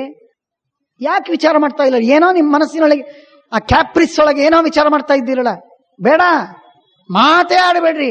ಅರ್ಜುನನ ವಿರುದ್ಧವಾಗಿ ಈಗ ಹೋರಾಟ ಆಡೋದು, ಯುದ್ಧವಾಡಿ ಸೋಲಿಸೋದಾಗಲಿ ಗೆಲ್ಲೋದಾಗಲಿ ಎರಡೂ ಬಹಳ ಕಷ್ಟದ ಪ್ರಸಂಗ. ಮರ್ತು ಬಿಡಿ. ಅವನನ್ನ ಕರ್ಕೊಂಡು ಹೋದದ್ದಾಯ್ತು, ಮುಗಿದೋಯ್ತು. ಅರ್ಜುನ ಅಪಹಾರ ಮಾಡಿಕೊಂಡು ಹೋದ ಹೆಣ್ಣು ಅಂತಾಗಿ ಬಿಟ್ರೆ, ಸುಭದ್ರೆಗೆ ಅರ್ಜುನನ ಮೇಲೆ ಬಹಳ ಪ್ರೀತಿ ಇತ್ತು ಅಂತಾಗಿ ಬಿಟ್ರೆ ಏನಾಗತ್ತೆ ಮುಂದೆ? ಮದುವೆ ಹಾಕಿದು ಅವಸ್ಥೆ ಬಹಳ ಕಷ್ಟ. ಆದ್ರಿಂದ ಬೇಡ ಅಂತ ಹೇಳಿ ಕೃಷ್ಣ ತನ್ನ ಆರ್ಗ್ಯುಮೆಂಟ್ಗಳನ್ನೆಲ್ಲ ಹೇಳಿದ. ರಿಲ್ಯಾಕ್ಸ್, ಏನ್ ಕಷ್ಟಪಡಬೇಡ, ಅವನು ಒಳ್ಳೆ ವರ, ಶ್ರೇಷ್ಠ ಉತ್ತಮ ಮಹಾಜ್ಞಾನಿ, ಮಹಾಪರಾಕ್ರಮಿ, ಶ್ರೀಮಂತ, ಯುವ ಎಲ್ಲ ಇದೆ, ಕೊಟ್ಟು ಮದುವೆ ಮಾಡೋದು ಉತ್ತಮ ಅಂತ ಹೇಳಿದಾಗ ಸರಿ ಅಂತ ಹೇಳಿ ಒಪ್ಪಿಕೊಂಡಿದ್ದಾರೆ. ಆಗ ಎಲ್ಲ ಒಪ್ಪಿಕೊಂಡು ಕರ್ಕೊಂಡು ಬಂದು ಐಶ್ವರ್ಯವನ್ನ, ಬೇಕಾದಷ್ಟು ಐಶ್ವರ್ಯವನ್ನು ತೆಗೆದುಕೊಂಡು ಬಂದಿದ್ದಾರೆ.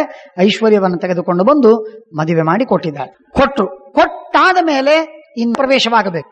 ಅರ್ಜುನನಿಗೆ ಸಂಕಟ. ಮೊದಲೊಬ್ಬಳು ಹೆಂಡತಿ ಇದ್ದಾಳೆ, ತಾನೇ ಸ್ವಯಂವರವನ್ನು ಮಾಡಿಕೊಂಡ ದ್ರೌಪದಿ ಇದ್ದಾಳೆ. ಆ ದ್ರೌಪದಿ ಇದ್ದಾಗ ಈ ಹುಡುಗಿಯನ್ನ ಮದುವೆ ಮಾಡಿಕೊಂಡು ಬಂದದ್ದು ನೋಡಿದ್ರೆ ಸೌತೆಗೆ ಏನಿದ್ರು ಕಷ್ಟವಾಗತ್ತೆ, ಎಲ್ಲೋ ಸಮಸ್ಯೆ ಬರಬಹುದು ಅಂತ ಅರ್ಜುನನ ಊಹೆ ಸರಿ ಇರಬಹುದು, ತಪ್ಪಿರಬಹುದು ಅಂತೂ ಅರ್ಜುನ ಊಹೆ ಮಾಡಿದ್ದ. ದ್ರೌಪದಿ ಅವಳನ್ನ ಇದೀಗ 1 ವರ್ಷ 2 ವರ್ಷ ಆಯ್ತು ಮದುವೆ ಮಾಡ್ಕೊಂಡು ಬಂದಿದ್ದೀನಿ ಅಂತಾದ್ರೊಳಗೆ ಈ ಹುಡುಗಿಯನ್ನು ಮದುವೆ ಮಾಡ್ಕೊಂಡು ಕರ್ಕೊಂಡು ಹೋದರೆ ನಾಳೆ ಆ ದ್ರೌಪದಿಗೆ ಏನ್ ಮನಸ್ಸಿಗೆ ಅಸಮಾಧಾನವಾಗಲಿಕ್ಕಿಲ್ಲ, ಅವಳಿಗೆ ನನ್ನ ಬಗ್ಗೆ ಎಷ್ಟು ಪ್ರೀತಿ ಉಳಿಲಿಕ್ಕೆ ಸಾಧ್ಯ ಇತ್ಯಾದಿಗಳೆಲ್ಲ ಆಲೋಚನೆ ಮಾಡಿಕೊಂಡು ಸುಭದ್ರೆಗೆ ಒಂದು ಮಾತು ಹೇಳಿದ. ಸುಭದ್ರ, ಒಂದು ಕೆಲಸ ಮಾಡಬೇಕು.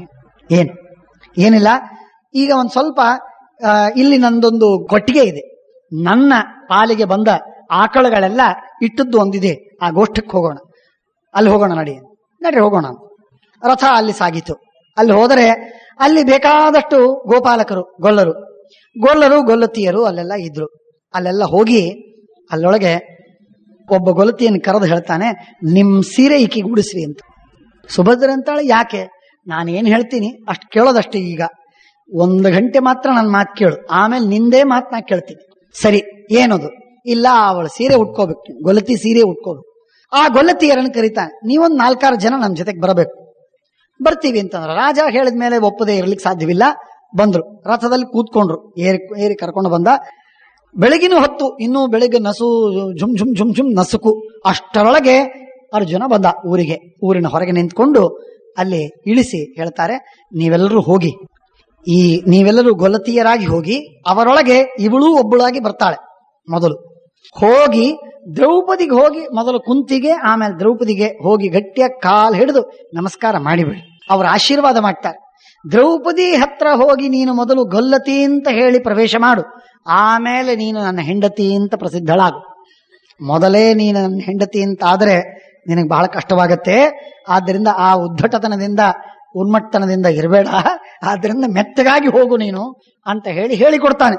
ಆಗಲಿ ಅಂತ ಹೇಳಿ ತರುಣ್ಯ ಸಂತಿ ಯಾವಂತ್ಯ ತಾಹ ಸರ್ವ ಪ್ರಜಯೋಷಿತ ಆಗಚ್ಚಂತು ಗಮಿಷ್ಯಂತ್ಯ ಭದ್ರಯ ಸಹ ಸಂಗತಃ ಪೃಥಾಂ. ಮೊದಲಿಗೆ ಹೋದ ತಕ್ಷಣ ಕುಂತಿಗೆ ಹೋಗಿ ನಮಸ್ಕಾರ ಮಾಡ್ತಾಳೆ.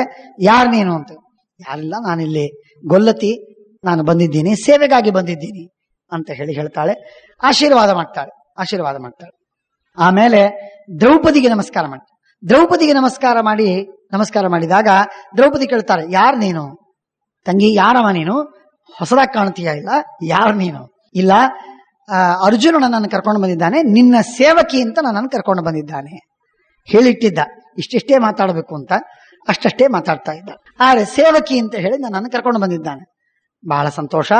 ವೀರಸೂರ್ಭವ ಪರಿಶ್ವಜ್ಯ ಅವದತ್ ಪ್ರೀತ್ಯ ಪ್ರತ್ಯುತ್ಥಾಯ ತದಾ ಕೃಷ್ಣ ಸ್ವಸಾರಂ ಮಾಧವಸ್ಯ ಚ ಪರಿಶ್ವಜ್ಯ ಅವದತ್ ಪ್ರೀತ್ಯ ನಿಸ್ಸಪತ್ನಸ್ತು ತೇಪತಿ. ನಿನ್ ಗಂಡ ಯಾರೇ ಇರಲಿ, ನಿನ್ ಗಂಡ ಅವನೆಲ್ಲ ಶತ್ರುಗಳು ನಷ್ಟರಾಗಿರಲಿ ಅಂತ ಆಶೀರ್ವಾದ ಮಾಡ್ತಾಳೆ ದ್ರೌಪದಿ. ವೀರಸೂರ್ಭವ ಭದ್ರೇತ್ವಂ, ಉತ್ತಮ ಮಹಾಪರಾಕ್ರಮಿಯಾದ ಮಗನಿಗೆ ಹೆರು, ತಾಯಿಯಾಗು ಅಂತ ಹೇಳ್ತಾಳೆ. ಭರ್ತೃಪ್ರಿಯಾ ತಥಾ, ಗಂಡನಿಗೆ ಅತ್ಯಂತ ಪ್ರಿಯಳಾದ ಹೆಂಡತಿ ಆಗು ಅಂತ ಆಶೀರ್ವಾದ ಮಾಡ್ತಾಳೆ. ಓಜಸ ನಿರ್ಮಿತಾ ಬಹ್ವಿ ರುವಾಚ ಪರಮಾಶಿಷಃ.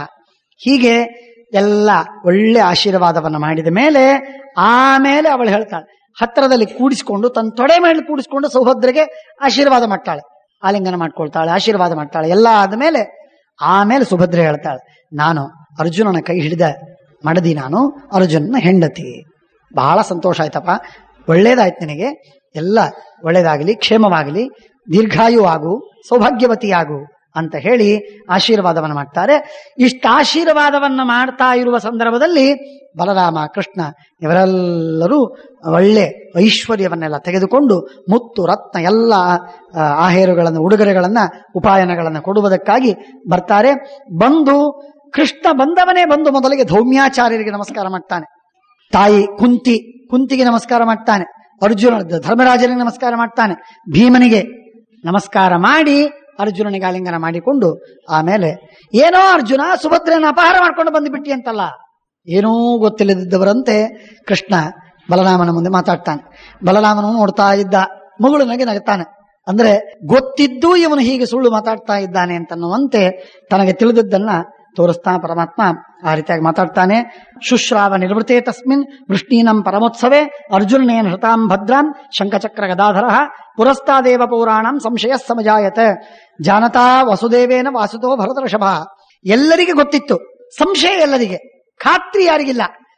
ಪ್ರಾಯ ಕೃಷ್ಣ ಸುಭದ್ರೆಯನ್ನ ತಾನೇ ಅರ್ಜುನನ ಜೊತೆಗೆ ಓಡಿಸಿ ಕಳಿಸಿದ್ದಾನೆ ಅಂತ ಬಲರಾಮನನ್ನ ಆರಂಭ ಮಾಡಿಕೊಂಡು ಹಸ್ತಿನಪುರದೊಳಗೆ ಇಂದ್ರಪ್ರಸ್ಥದಲ್ಲಿರತಕ್ಕಂತಹ ಪ್ರತಿಯೊಬ್ಬ ವ್ಯಕ್ತಿಗೂ ಸಂಶಯ. ಆದರೆ ಓಪನ್ ಸೀಕ್ರೆಟ್, ಅದು ಯಾರು ಗಟ್ಟಿಯಾಗಿ ಮಾತಾಡೋ ಹಾಗಿಲ್ಲ. ಮಾತಾಡಿದರೆ ಕೃಷ್ಣನ ವಿರುದ್ಧವಾಗಿ ಮಾತಾಡದ ಹಾಗೆ, ಮಾತಾಡೋ ಹಾಗಿಲ್ಲ, ಮಾತಾಡದೆ ಬಿಡೋ ಹಾಗಿಲ್ಲ, ಗುಜು ಗುಜು ಗುಜು ಗುಜು ಮಾತಾಡ್ತಾ ಇದ್ದಾರೆ. ಕೃಷ್ಣನೇ ಕೊಟ್ಟು ಕಳಿಸಿರ್ಬೇಕ್ರಿ ಸುಭದ್ರನ ಕೃಷ್ಣನೇ ಕೊಟ್ಟು ಕಳಿಸಿರ್ಬೇಕು ಅಂತ ಪ್ರತಿಯೊಬ್ಬರು ಮಾತಾಡ್ತಾರೆ. ಕೃಷ್ಣನಿಗೂ ಆ ಸುದ್ದಿ ಮುಟ್ಟು, ಆದರೂ ಗಟ್ಟಿಯಾಗಿ ಯಾರೂ ಮಾತಾಡಿಲ್ಲ ಅಂತ ಅನ್ನೋದಕ್ಕಾಗಿ ಪರಮಾತ್ಮ ತಾನು ಹಾಗೆ ರುಬಾಬಿನಿಂದ ನಡೀತಾ ಇದ್ದ. ಆಹುಕಂ ಮಧುಸೂದನ ವಿಪೃತಂ ಅಕ್ರೂರಂ ಸಂಕರ್ಷಣ ವಿದೂರಥೌ ಸಂಕರ್ಷಣೇನ ಸಮ್ಮಂತೆ ಅನುಜ್ಞಾತೋ ಮಹಾಯದ ಗುರುವತ್ ಪೂಜೆಯಾಮಾಚ ಕಾಂಶ್ಚಿತ್ ವಯಸ್ಯವತ್. ಪರಮಾತ್ಮ ಎಲ್ಲರಿಗೆ ಸತ್ಕಾರವನ್ನು ಮಾಡಿದ್ದಾನೆ. ಕೆಲವರಿಗೆ ಹಿರಿಯರಿಗೆ ಸತ್ಕಾರ ಮಾಡುವಂತೆ ಕೆಲವರಿಗೆ ಸತ್ಕಾರ, ಕೆಲವರಿಗೆ ಗೆಳೆಯರಿಗೆ ಮಾಡುವ ಗೌರವವನ್ನ ಕೆಲವರಿಗೆ, ಹೀಗೆ ಒಬ್ಬೊಬ್ಬರಿಗೆ ಒಂದೊಂದು ರೀತಿಯಿಂದ ಪರಮಾತ್ಮ ಸತ್ಕಾರವನ್ನು ಮಾಡಿ ಎಲ್ಲರಿಗೆ ಸಂತೋಷಗೊಳಿಸಿದ್ದಾನೆ. ಎಷ್ಟು ಕುದುರೆ, ಎಷ್ಟು ಆನೆಗಳು, ಎಷ್ಟೆಲ್ಲ ರಥಗಳು, ಏನೆಲ್ಲ ಐಶ್ವರ್ಯ, ಎಂಥ ಸಾಮಗ್ರಿ ಎಲ್ಲವನ್ನೂ ತಂದಿದ್ದಾನೆ. ಪಾಣಿಗ್ರಹಣಿಕಂ ದದೌ ಪಾರ್ಥಾಯ ಲಾಂಗಲಿ. ಬಲರಾಮ ದೇವರು ಹೇಳ್ತಾರೆ, ಇಷ್ಟು ದಿವಸ ನಮ್ಮ ಮನೆಯಲ್ಲಿ ಬೆಳೆದಂತಹ ಸುಭದ್ರೆ, ಇವಳನ್ನ ನಾನು ದ್ರೌಪದಿ ನಿನ್ನಲ್ಲಿ ನ್ಯಾಸವಾಗಿಡ್ತಾ ಇದ್ದೀನಿ, ಇವಳನ್ನ ನೀನ್ ರಕ್ಷಣೆ ಮಾಡಬೇಕು. ಆದ್ದರಿಂದ ನಾನಿವಳನ್ನ ಬಿಟ್ಟು ಹೋಗ್ತಾ ಇದ್ದೀವಿ, ನಿನ್ನ ಹತ್ರ ಇಟ್ಟಂತಹ ಅಡುಬು ಅಂತ ತಿಳ್ಕೊ, ಇವಳನ್ನ ನೀನ್ ಚೆನ್ನಾಗಿ ರಕ್ಷಣೆ ಮಾಡಬೇಕು. ನ್ಯಾಸೇತಿ ದ್ರೌಪದಿ ಮುಕ್ತ ಪರಿಧಾಯ ಮಹಾಬಲ ವಾಸುದೇವಸ್ತು ಪಾರ್ಥೇನ ತತ್ರೈವ ಸಹ ಭಾರತ. ಬಲರಾಮದೇವರು ಹೇಳಿದ್ರು, ಆಶೀರ್ವಾದ ಮಾಡಿದ್ರು, ಉಡುಗೊರೆ ಕೊಟ್ರು, 4-6 ದಿವಸ ಇದ್ರು, ಹೊರಟೋಗ್ಬಿಟ್ರು. ಹೋದರೆ ಕೃಷ್ಣ ಹೋಗಲಿಲ್ಲ. ಕೃಷ್ಣ ಅಂತಾನೆ, ನಾನು ಹೋಗೋದಿಲ್ಲ. ಬಲರಾಮ ಹೋಗಿ ಬರ್ತೀರಿ, ಹೋಗಿ ಬನ್ರಿ, ನೀವೆಲ್ಲ ಯಾದವರು ಹೋಗಿ ಬರ್ರಿ, ನಾನು ಸ್ವಲ್ಪ ದಿವಸ ಇಲ್ಲೇ ಇರ್ತೀನಿ. ರುಕ್ಮಿಣಿ ಸತ್ಯಭಾಮ ಸಮೇತನಾಗಿ ಶ್ರೀಕೃಷ್ಣ ಪರಮಾತ್ಮ ಪಾಂಡವರ ಮನೆಯೊಳಗೆ ಇಂದ್ರಪ್ರಸ್ಥದಲ್ಲಿ, ಖಾಂಡವ ಪ್ರಸ್ಥದಲ್ಲಿ ಸ್ವಲ್ಪ ದಿವಸ ಇದ್ದ. 8 ದಿವಸ ಇದ್ದ, ಬಹಳ ದಿವಸ ಇರಲಿಲ್ಲ. ಈ ಸಲ ಬಹಳ ದಿವಸ ಇರಲಿಲ್ಲ, ಮುಂದೆ ಅನೇಕ ಕೆಲಸವಾಗಬೇಕಾಗಿತ್ತು, ಹಾಗಾಗಿ ಬಹಳ ದಿವಸ ಇರಲಿಲ್ಲ. ಕೇವಲ 34 ದಿನಗಳು ಮಾತ್ರ ಇದ್ದ. 1 ತಿಂಗಳು 4 ದಿವಸ ಅಷ್ಟು ಮಾತ್ರ. 34 ಅಹೋರಾತ್ರಂ ರಮಮಾಣೋ ಮಹಾಬಲ. ಅಷ್ಟೇ ದಿನಗಳವರೆಗೆ ಪರಮಾತ್ಮ ಅವರಲ್ಲಿದ್ದು ಮತ್ತೆ ವಾಸವಾಗಿದ್ದಾನೆ. ಆಗ ಅವರಿಗೆಲ್ಲ ಉತ್ತಮವಾದಂತಹ ಸಂತಾನವೂ ಕೂಡ ಮುಂದೆ ಆಗಿದೆ. ಅದಾದ ಮೇಲೆ ಮತ್ತೆ ಮುಂದೆ ಖಾಂಡವ ಪ್ರಸ್ಥವ ಏಕವರ್ಷಾಂತರಾಸ್ತ್ವೇತೆ. ದ್ರೌಪದಿಗೂ ಮಕ್ಕಳಾಗಿದ್ದಾರೆ, ಸುಭದ್ರೆಗೂ ಮಗನಾಗಿದ್ದಾನೆ. ಅಭಿಮನ್ಯು ಮಹಾಪರಾಕ್ರಮಿಯಾದವನು, ಕೃಷ್ಣನ ಅಂಶ. ಧರ್ಮ, ಭೀಮ ಅರ್ಥಾತ್ ಯಮ, ವಾಯು, ಇಂದ್ರ, ಅಶ್ವಿನಿ ದೇವತೆಗಳು ಇವರೆಲ್ಲರ ಅಂಶವೂ ಕೂಡ ಆ ಅಭಿಮನ್ಯುವಿನಲ್ಲಿತ್ತು. ಇಂಥ ಉತ್ತಮನಾಗಿರತಕ್ಕಂತಹ ವ್ಯಕ್ತಿ ಹೀಗೆ ಹುಟ್ಟಿ ಬಂದಿದ್ದಾರೆ. ಇವರೆಲ್ಲ ಯುಧಿಷ್ಠಿರನ ಮಗ ಪ್ರತಿವಿಂಧ್ಯ, ಆಮೇಲೆ ವೃಕೋದರನ ಮಗ ಸುತಸೋಮ, ಅರ್ಜುನನ ಮಗ ಶ್ರುತಕರ್ಮ, ನಕುಲನ ಮಗ ಶತಾನೇಕ, ಸಹದೇವನ ಮಗ ಶ್ರುತಸೇನ ಅಂತ ಹೀಗೆ 5 ಜನ ಮಕ್ಕಳು ಆಗಿದ್ದಾರೆ. ಅಭಿಮನ್ಯು ಅಭೀಹಿ ಮನ್ಯುಶ್ಚ, ಮನ್ಯುಮಾಂಶ್ಚ. ಅಭೀಹಿ ಅಂದರೆ ಭಯವೇ ಇಲ್ಲದೆ ಇದ್ದಂಥವನು, ಭಾರಿ ಸಮರ್ಥನಾದವನು, ಬಲಿಷ್ಠನಾದವನು. ಆದ್ದರಿಂದ ಅವನಿಗೆ ಅಭಿಮನ್ಯು ಅಂತ ಹೆಸರು. ಏಕವರ್ಷಾಂತರಾಸ್ತ್ವೇತೆ, ಸರಿಯಾಗಿ ಎಲ್ಲರಿಗೂ ಒಂದೊಂದೊಂದೊಂದು ವರ್ಷದ ಅಂತರವಿದೆ. ಆ ರೀತಿಯಾಗಿ ಇವರೆಲ್ಲರೂ ಹುಟ್ಟಿದ್ದಾರೆ. ಜಾತಕರ್ಮಾದಿಗಳನ್ನೆಲ್ಲರೂ ಮಾಡಿದರು, ಚೂಡ ಉಪನಯನಾದಿಗಳನ್ನು ಮಾಡಿದ್ದಾರೆ, ವೇದಾಧ್ಯಯನವನ್ನ ಮಾಡಿಸ್ತಾ ಇದ್ದಾರೆ. ಕೃಷ್ಣನಿಗೆ ಅತ್ಯಂತ ಪ್ರೀತಿಯ ಮಕ್ಕಳಂತೆ, ಹುಡುಗರಂತೆ ಇವರು ಬೆಳೀತಾ ಇದ್ದಾರೆ. ಈ ವಿಧವಾದಂತಹ ಭಾಗ್ಯದಿಂದ ಆ ಪರಮಾತ್ಮನ ಆ ಅನುಗ್ರಹದಲ್ಲಿ ಇವರೆಲ್ಲರೂ ಕೂಡ ಸುಖವಾಗಿ ಬೆಳೀತಾ ಇದ್ದಾರೆ.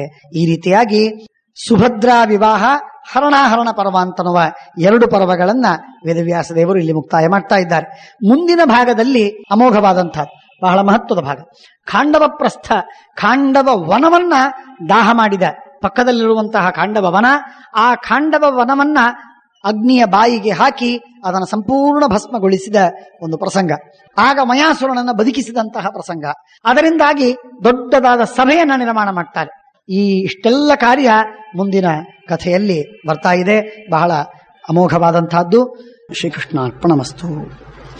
ನಾಹಂ ಕರ್ತ ಹರಿಕರ್ತ ತತ್ಪೂಜಾ ಕರ್ಮ ಚಾಖಿಲಂ ತಥಾಪಿ ಮತ್ಕೃತ ಪೂಜಾ ತತ್ಪ್ರಸಾದೇನ ನನ್ಯಥಾ ತದ್ಭಕ್ತಿಸ್ತತ್ಫಲಂ ಮಹ್ಯಂ ತತ್ಪ್ರಸಾದ ಪುನಃ ಪುನಃ ಕರ್ಮನ್ಯಾಸೋ ಹರಾವೇವಂ ವಿಷ್ಣೋಸ್ತೃಪ್ತಿಕರಃ ಸದಾ.